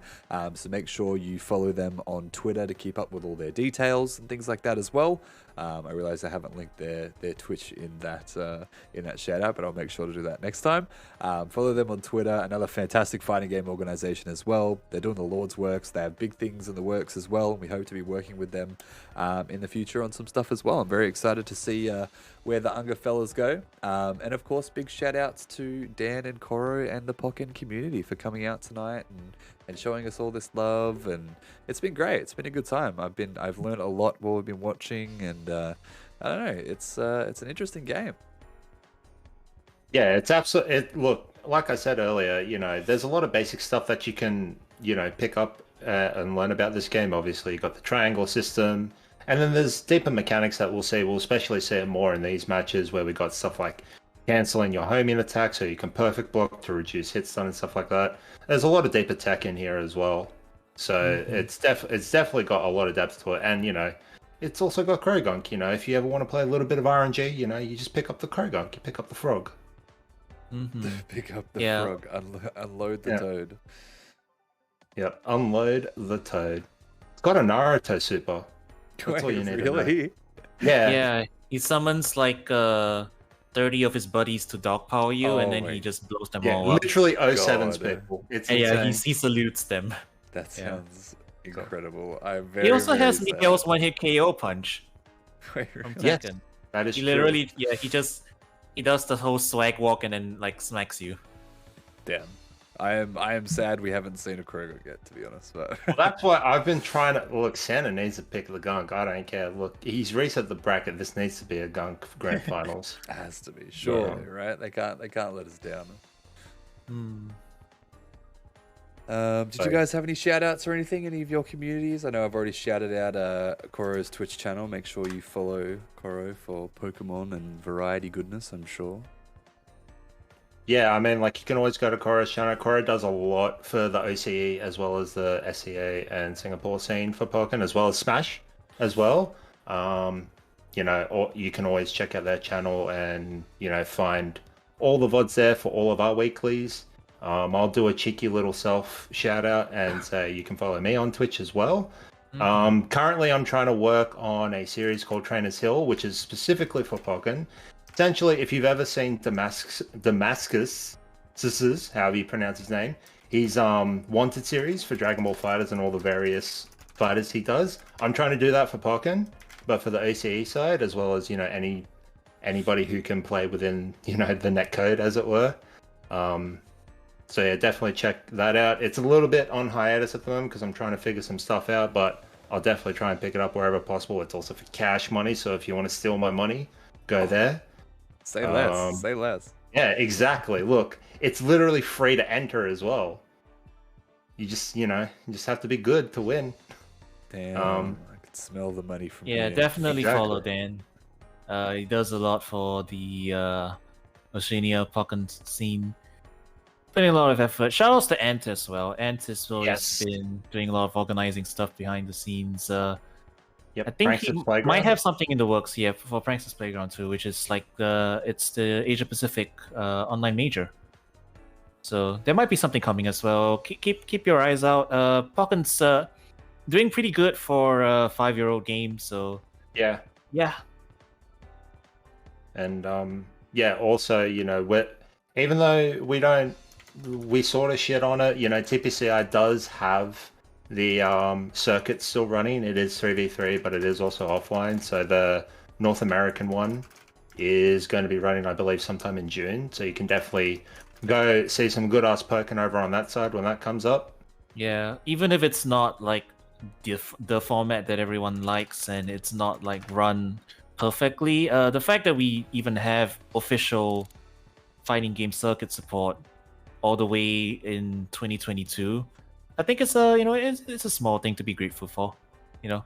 Goes to show that like someone somewhere up there in the Pokemon Company side and Bumco side hasn't totally forgotten about us. So I like to think of it as like a good sign that they're aware of us and they might be working on new stuff in the future. Whatever form that might take. Yeah. So definitely keep an eye on this side. Definitely keep an eye on Hold Forward. I'm absolutely, thrilled and incredibly excited that both Slicer and Goat are willing to put Pokken on their format. It's an absolute blessing, and thank you so much. And shout outs to Slice, the production values have been amazing. Thank you. Chef's kiss. Yeah, I gotta learn. I want to learn some of this stuff eventually too, maybe. Always down to help out where I can. I love this shit. It's good fun. Mm-hmm. And also, I'll give a cheeky little shout out to Bread. Bread's also been doing a lot of work, both online and offline for Whole Forward, as well as just the FGC scene in Australia. Mm-hmm. Massive what shout an out absolute legend. to Bread for everything he does for the community, and he does it with an insane amount of passion and enthusiasm. So big shout outs to Bready Boy. Shout outs to Lightning Flare as well for doing all of our live clipping and social media work and stuff like that as well. He has been crucial to keeping our Twitter alive and, and making it look like we actually do stuff, which is amazing.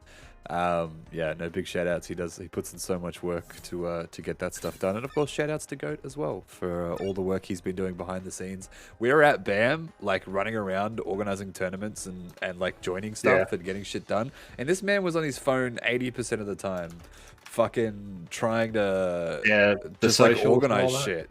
Because we decided the week before BAM that we were like, oh fuck it, we'll let it rip with Hold Forward Season 2. We want to get things started as soon as possible, so we did that, and then it just Goat realized that he was just working all weekend. So big shout outs to Goat. Much love to Goat for all the hard work he's been doing. I'm just sit here to make things look pretty. Goat's really the one who's been doing most of the back end work.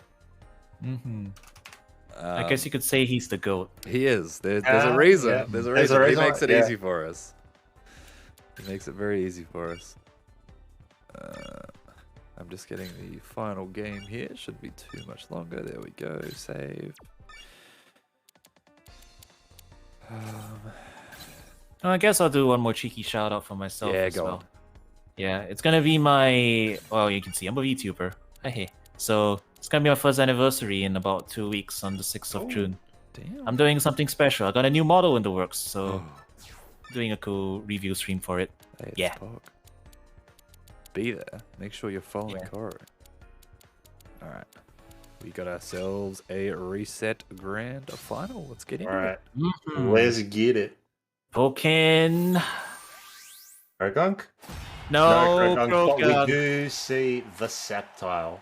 Yeah, alright. I kind of expected this, to be honest. Sceptile is one of the characters that can do pretty well with Empoleon. Can outbox him in neutral, it's got a lot of good normals. So we'll struggle a little bit less in the close range. And we also... oh my god, the absolute privilege on Antwerp's side. So Antwerp decided to pick the Cheer Skill Whimsical, which gives you a random benefit. You can get nothing, or you can get everything, which is 40% meter and your supports ready around start. Yeah, and he got everything right there. Yeah. He doesn't have the game though. You know what? Have the game. I guess having privilege doesn't mean anything in Pokken. Santa taking that first round very dominantly, shutting that shit down almost immediately, but we do see the superior support, Pachi being selected on Antwerp's side. Yeah, gets the first feud phase, putting down the delayed traps, but yeah, the traps from Sceptile will be a little bit tricky to work with because Ice Beam will just erase all of them immediately, but this is more the range that we'd be expecting Antwerp to be playing, trying to outbox him. Leaf played big range there, the normals as well, just all around good. He can play very good footsies here. Yeah, oh, beautiful backdash on that follow-up from the 5-wide jab from Santa's side, iframing through it. Manages to get the conversion off the Aqua Jet, gets the wall splat into the shift. Oh, tries to fake out with the surf cancel. Slides his way out of the DMs. Oh, nice pickup on that neutral way. Gets a shift again. And now we do have the Yveltal on deck, so Antwerp has to be extremely careful here. Alright, he sets up the Yoki. Couldn't really do much about it, Santa just jumped out of the way. Oh, Yeah, so Sceptile has two different types of seed traps you can put down. One of them like fires immediately. One of them fires off the delay. Jumps over the Aqua Jet, but doesn't find the block on that second Aqua Jet. Santa's going to go for the full conversion here. You know, he's just killing time here. Yeah, he's just going for the extended combo, killing time because he's just about to win there. He's just standing there, menacingly. Wait, is he going for thermodynamic? No. Okay. No. He was doing a little bit of high stancing there. Oh no. That was actually like the cheekiest little Yveltal as well. So when Yveltal has two parts, right? It has the laser that goes down and then it has the pull. The pull fluctuates. So if it's spaced correctly, you only get hit when it fluctuates out every now and then. So it was like the cheekiest little Yveltal setup, and Santa's grimy for it. That's all you really need to know. Mm-hmm. He just stood there and watched as the timer clicked away. And Ant is going to have to fight a little bit harder, I suppose. Didn't even really get to make much use out of Pachi. Okay, the jockeying for position. Yeah, this is a very different field phase than what we used to seeing. Oh, finds his way in with the Leaf Blade, does Antwerp, wins the shift. Oh, going aggressive, but he just let Santa corner him. Yeah, he's playing these games of chicken with the CAs here. Finds his way in, gets him all the way to the corner, and the wall splat does Antwerp. Sets up the garden, Defog's coming out. I like the idea there. I think he was about ready to whiff punish, but he ran back into it. Running out of stage space there. With the backdash. Santa is just ready, managing to iframe through all this. Actually gets the corner again, and just gets him with the little grab there. It's going to get the wall splat as well. That's another 30 damage added on. Santa's trying to find his way in with these neutral wires. Can't make it a true combo. The chip damage just put him into rage though, so if he can find a good solid hit here, this might help. Yeah, despite the life bars, this is actually really close. Yeah. Oh, nice anti. Is that enough? Is that enough? Oh, he's going to go for the reset. Okay. Oh, tries to go for a grab there. Big question mark. I think he might have been trying to bait out the burst with Apache. He just does need to find one hit here. Santa jumped. Okay, that's not going to work. Yeah. Antwerp just kind of dumped this meter down the drain there. Yeah, very unfortunate situation for... It was a Hail Mary situation. I understand why he did it, but yeah, that's his meter gone. I mean, not too bad. He got some of it back from his chill skill, but still. Yeah, Santa actually kind of playing out of his mind right now. I haven't seen him play this insane since, you know, actually since Bam. He's been really turning it up to 11 here. Oh, manages to find his way in, gets a nice little conversion, and the level 3 Aqua Jet extends. Yeah, we're going to drop. If that combo hits 21, it automatically shifts regardless of PSB. That's the other combo limiter for Duo. And yeah, he's just going to play the life lead game here, try and find his way in. Going to force Antwerp to press buttons. And Antwerp does indeed press buttons and wins out. Gets a shift. Yeah, he just erases all the garden setup. That's a punish. Yep, that's a punish on the leaf blade there, I believe. Oh, not able to catch a whiff punisher with that falling JY. Oh, we got loops. Yeah, getting a little bit more life lead. Oh, the tipper of the leaf blade. Yeah. Just the tip, says Antwerp. Such a powerful command counter move. Just blocks off the entire mid-screen. It is unsafe if you do it at point blank, but if you space it right, it's pretty much impossible to punish. Ooh, what a 2 wide coming out from Santa, just playing super aggressive on the air tech there. And yeah, we're going to see the Evital. Not waiting for Evital. So that's going to lock Ant out of his burst here. He cannot burst until the debuff wears double off. debuff too. Oh no, it doesn't count. Look, one thing Pokken players are notoriously bad at doing is counting to 21. We only know how to count to 3, and Santa actually missing out on the defense debuff there. Yeah, it only applies in the last hit. But he's continuing this pressure. Alright, Antwerp will be bursting. Play from Antwerp. Yep. Is that down? Antwerp finds the combo starter. Oh, yep. There's not enough PSP though. Oh, the yeah, Leaf blade into Dragon Breath. Multi-layered setup. Alright, burst versus burst. Oh, does it go for the goodness. dash up grab? I think this is he's dead. He's dead. Yeah. Oh, hey, Santa's no. making us watch the whole animation. Can we get some Resident Sleepers in the chat? Why would you do this? Darn it, Santa. Look, I love this animation as much as the next person, but like, come on. Why you gotta do him dirty like that? Yeah. Well, he's up to 2-0, so one more and Santa is gonna win this thing. So we're gonna have to see if Ant can bring anything back out to the table. Yeah, it's not like it's not like he's playing the matchup bad. It's just Santa's playing out of his mind. Yeah, and unfortunately, I feel like Antwerp might need to change support sets here because the Apache has been picked, I think, almost exclusively to counter the Yveltal. So Apache has, when it's called, it has a few frames where you're invulnerable, and then, as we've said, it deletes projectiles for the next 3 seconds, and the puddle from Yveltal is considered a projectile. So you can iframe through the first part and then delete the puddle. So it's pretty much been a moot point here because Santa just doesn't need this Yveltal here. Oh my goodness, the Yomi, the CA into CA. That's the stuff you like to see. That's like some Melty Blood Shield shenanigans almost. Okay, he's getting pushed to the corner. The retreating Dravewire is gonna swing the momentum a little bit back into Antwerp's favor here. He's got to find his way. Oh, that was almost a bad CA there. Just barely out of range of the Aqua Jet. You don't want to CA those projectiles because Aqua Jet will just come right in afterwards and you'll get stuffed out in the middle of it.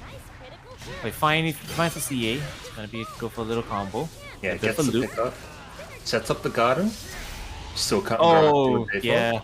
Santa's been doing that option to get out of the seed setups, and Enter just ready for it that time. Leaf plates him out of the surf. Defense debuff has been applied from the 8Y, from the Nino Poison Breath. Oh, jumps over there. That was really smart. Jump over. Right, Ant's not out of it just yet. And yeah, he is still hanging on to the Apache. I guess he's just really concerned about the Yveltal, but Santa's just been using it when it hasn't been available. Like, we might be seeing it again very, very soon here, if Santa finds the opportunity. Gets caught on the forward dash from that CA there does Santa, but no pickup from Antwerp. Gets second to the corner again. Yeah, we're going to see the Burst Clear here to alleviate some of that pressure. Actually gets the triple dash to avoid the corner. Oh, what a catch on right that at 5X. the edge there. Footsies, do you play them?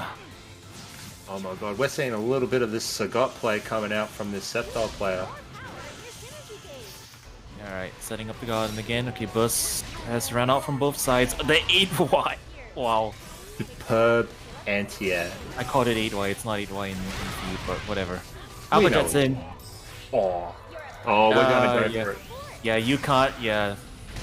You're in the middle of a combo, you can't call it. Oh, he's just setting up for a reset again. CA coming through. Yeah, that was this a gets very stuffed cheeky out. little reset. Oh, no conversion there off that 5X. 18 seconds left on the clock. Santa has the life lead, he just has to play cautiously Tech here. lens. Gets OT, wait, applies the defense debuff. Alright, if he finds a good hit here, he can still turn it around. Slides into the DMs, 8 seconds left, back dashes. Oh, shit! He did it! Leaf Storm! He's been holding it back this entire time, and he went for it right at the exact moment, and... Wow. Yeah, it was just perfectly played. What the fuck was that? That was insane. I've never seen Antwerp do something like that. Yeah, it was a good Insuna drop. Oh boy. I don't know if it would have killed without the defense debuff. Like, it probably would have. It does, the it's Insuna like, drop does a lot of damage. Yeah, 100, I think it's like 180 base, right? It might be something less, like actually. that. Yeah, so I think he was dead either way. But like having the defense debuff on top of it, just for the extra safety. And Antwerp was also in Rage, so... all the damage buffs stacking together. Cool, It would but probably yeah, killed him even if it was at 300 or something. yeah, probably. But Antwerp showing signs of life here. Shifts with the flash kick. Dashes up to block the Aqua Jet. Or detects his way out. Doesn't get hit by the ceiling, so no counter pierce. Alright, Oh, has up the Santa gun. in the corner. Oh, goes for the 4X. Just checking. Watching your toes. Oh, And we're right seeing at a the lot of edge, deadly respectful play play, from setting Santa. up Sidoki again. Oh, Oh, finds his way out with a steel wing. Very unfortunate for Antwerp. Yeah, gonna go back to full screen, try and reset the momentum. a little bit of But tick throw Santa's action. not having any of it. And we're in the corner. Oh, thrown again. Alright, yeah, this is going to leave him in the corner again. Going for another one. Can I get a third one? I guess this would technically be the fourth one. Yeah. Well, the basic throw doesn't do too much damage on Empoleon. It's adding up. Finds a leaf blade. Alright. Going for raw launches again. Bursting. Starting him. Wants to keep him in the corner. Yep. And just 8Y. pressuring the 8Y. Yeah, getting a lot of them. I think he's dead. Oh no. Oh, not quite. Scaling is just a little bit too much. Have to be careful with that 8Y there. It is plus even on Oh, block. no. Yeah, the Razor Leaves are just gonna Yeah. catch him. He just ran Santa into it. caught lacking. Santa absolutely caught lacking there. He literally just got shot in the back by a leaf. Or manages to get that CA though. Counter hit. Ooh, catches with the JY. Yeah, we're just gonna go for the Yveltal here. Why not? And this time it is going to be just under 21 hits. Yo, oh, Double no debuff. way. Yeah. Can he Oh kill boy. from here? Can he kill from here? Or No, almost? not quite. The wall bounce though. This is just gonna be last hit. Oh, that's a big flash kick coming out from Antwerp there.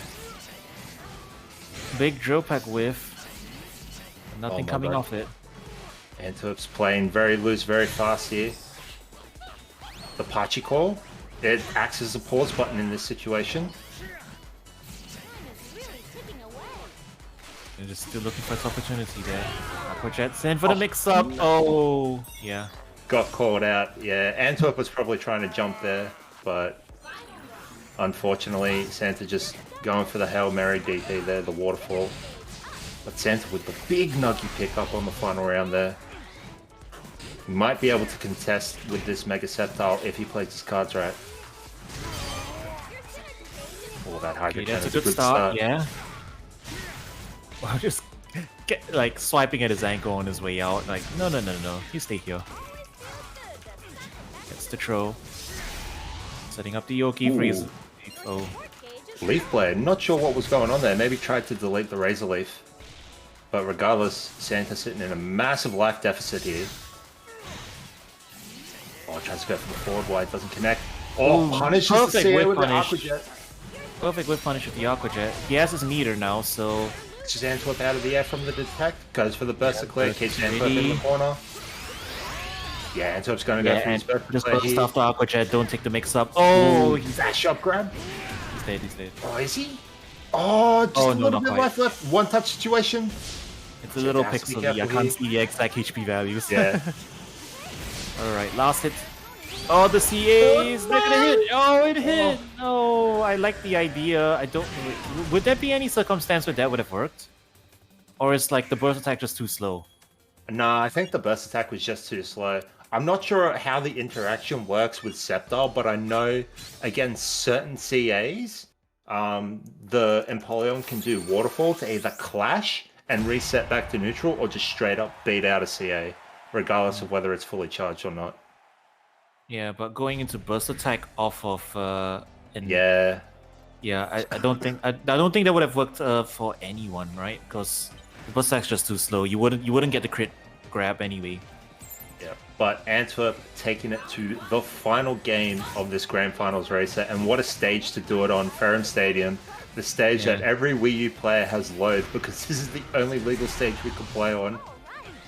And Antwerp with the first shift of this reset here, the Game 5 Grand Finals reset that is. He's going to try and keep this corner pressure as much as he can, but Santa finds his way out, sliding all the way out of the DMs. Jumping over the I almost said fireballs, but they're like water balls. Yeah, actually very expertly using Ice Beam to delete the leech seeds that are being planted by Antwerp Sceptile here. Nice, gets the hard knockdown. Doesn't want to take any drill packs there, definitely. Oh, nice call out with that 8 wide there. Just a very good Picks button it overall. up. Wow, okay. Getting another, okay, ooh, yeah, that defense down from the 8 wide is just doing a number on Santa right now. He's lost a ton of health. So he has to be careful. It's just funny, both of these characters have like easy ways to put defense down on the opponent, so... Yeah, they're actually not working with the amount of HP that you think they might be working with in reality. Oh, but that's a nice little conversion, and going to finish it off with the Leaf Storm, the Azuna drop. Antwerp on match point here, on tournament point. A Leaf Storm, while it doesn't do that much damage in a combo, usually due to heavy scaling, in a situation like that, it's still a very strong combo ender if you've only got like a couple of HP left. Jumps over, that's going to be a big punish. Guesses right this time, does Antwerp. Manages to get a bit of damage on the board, sets up the Razor Leaf. Fidget Spinners, defogs all of it, does Santa, picking up the Nuggies on his way. Manages to win that interaction there, counter hit on the CA. Both players just checking each other with their jab buttons. Both players utilizing all their tools. Oh, just drops the combo, does Antwerp. Trying to set up the bullet seats. Izuna, another one. Alright, okay, so because that didn't kill, now he has to deal with the attack on for a while, but man, that was a gutsy call out. It may not have been the best choice here, but... It's actually a punish. There's so much recovery on that Aqua Jet there. Antwerp sets him up in the corner, gets him with the 4x. This is a one-touch situation for Santa. He's got to play extremely carefully. He jumped it! No, oh, that's it! That's death! That's death! That's death! And Antwerp stealing the set back after going all the way to the brink. At 0-2 against Santa after the 0-3 reset. Takes 3 games in a row to close out the grand final set with the Sceptile. Wow. Yeah, what a set. Yeah, Santa that was just playing a little bit too impatiently there at the end. That was 2 more raw Izuna drops than I expected to see out of Ant. You very rarely see that move come out of Antwerp, unless if it's in a situation like in that second round where it will kill.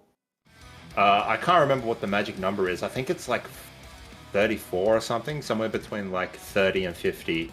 There's a magic number where if you hit that, then it will kill regardless of how you end the combo. But yeah, good stuff to both players. So Antwerp denying the run back from Santa. He's going to maintain his position as the BAM champ, and he will be Hold Forward's first Pokken champion.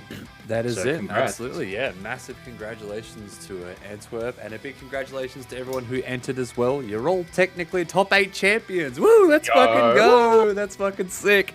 I'm currently collecting people's Twitters and stuff at the moment, so if I don't hear from everyone today, I'll probably make the top 8 post tomorrow. We'll see how we go.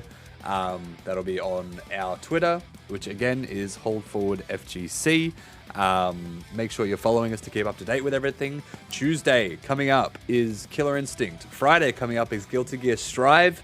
And then that Sunday afterwards is Street Fighter Third Strike. So we have another packed week of fighting games ahead right here on Hold Forward FGC. So make sure if you're not following the stream to please follow the stream as well.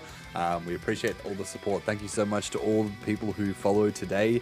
And yeah, a massive shout outs to the Pokken community for all the amazing support they've shown us. It's overwhelming. It's really great. Thank you all so much. Yeah, thank you for having us. Yeah. Of course, absolutely, and thank you guys for coming on board. Thank you for being representatives of the community and helping organize this and get the word out and things like that as well. So hopefully, after a tournament or two, we might get some more people coming in. We might get some newbies to the community. So we might have some some scrubs to teach and stuff like that. It's all very exciting. It's very cool. It's like I said, like Goat mentioned it in one of our chats as well. It's just like, damn, you guys have the knowledge and you have the synergy to back it up as well. So you guys did absolutely fantastic today. You carried the stream. Big shout outs, big shout outs to both of our lovely commentators. Follow them both on Twitter as well to keep up to date with their goings on as well. And I'm sure you guys will be back with us another time.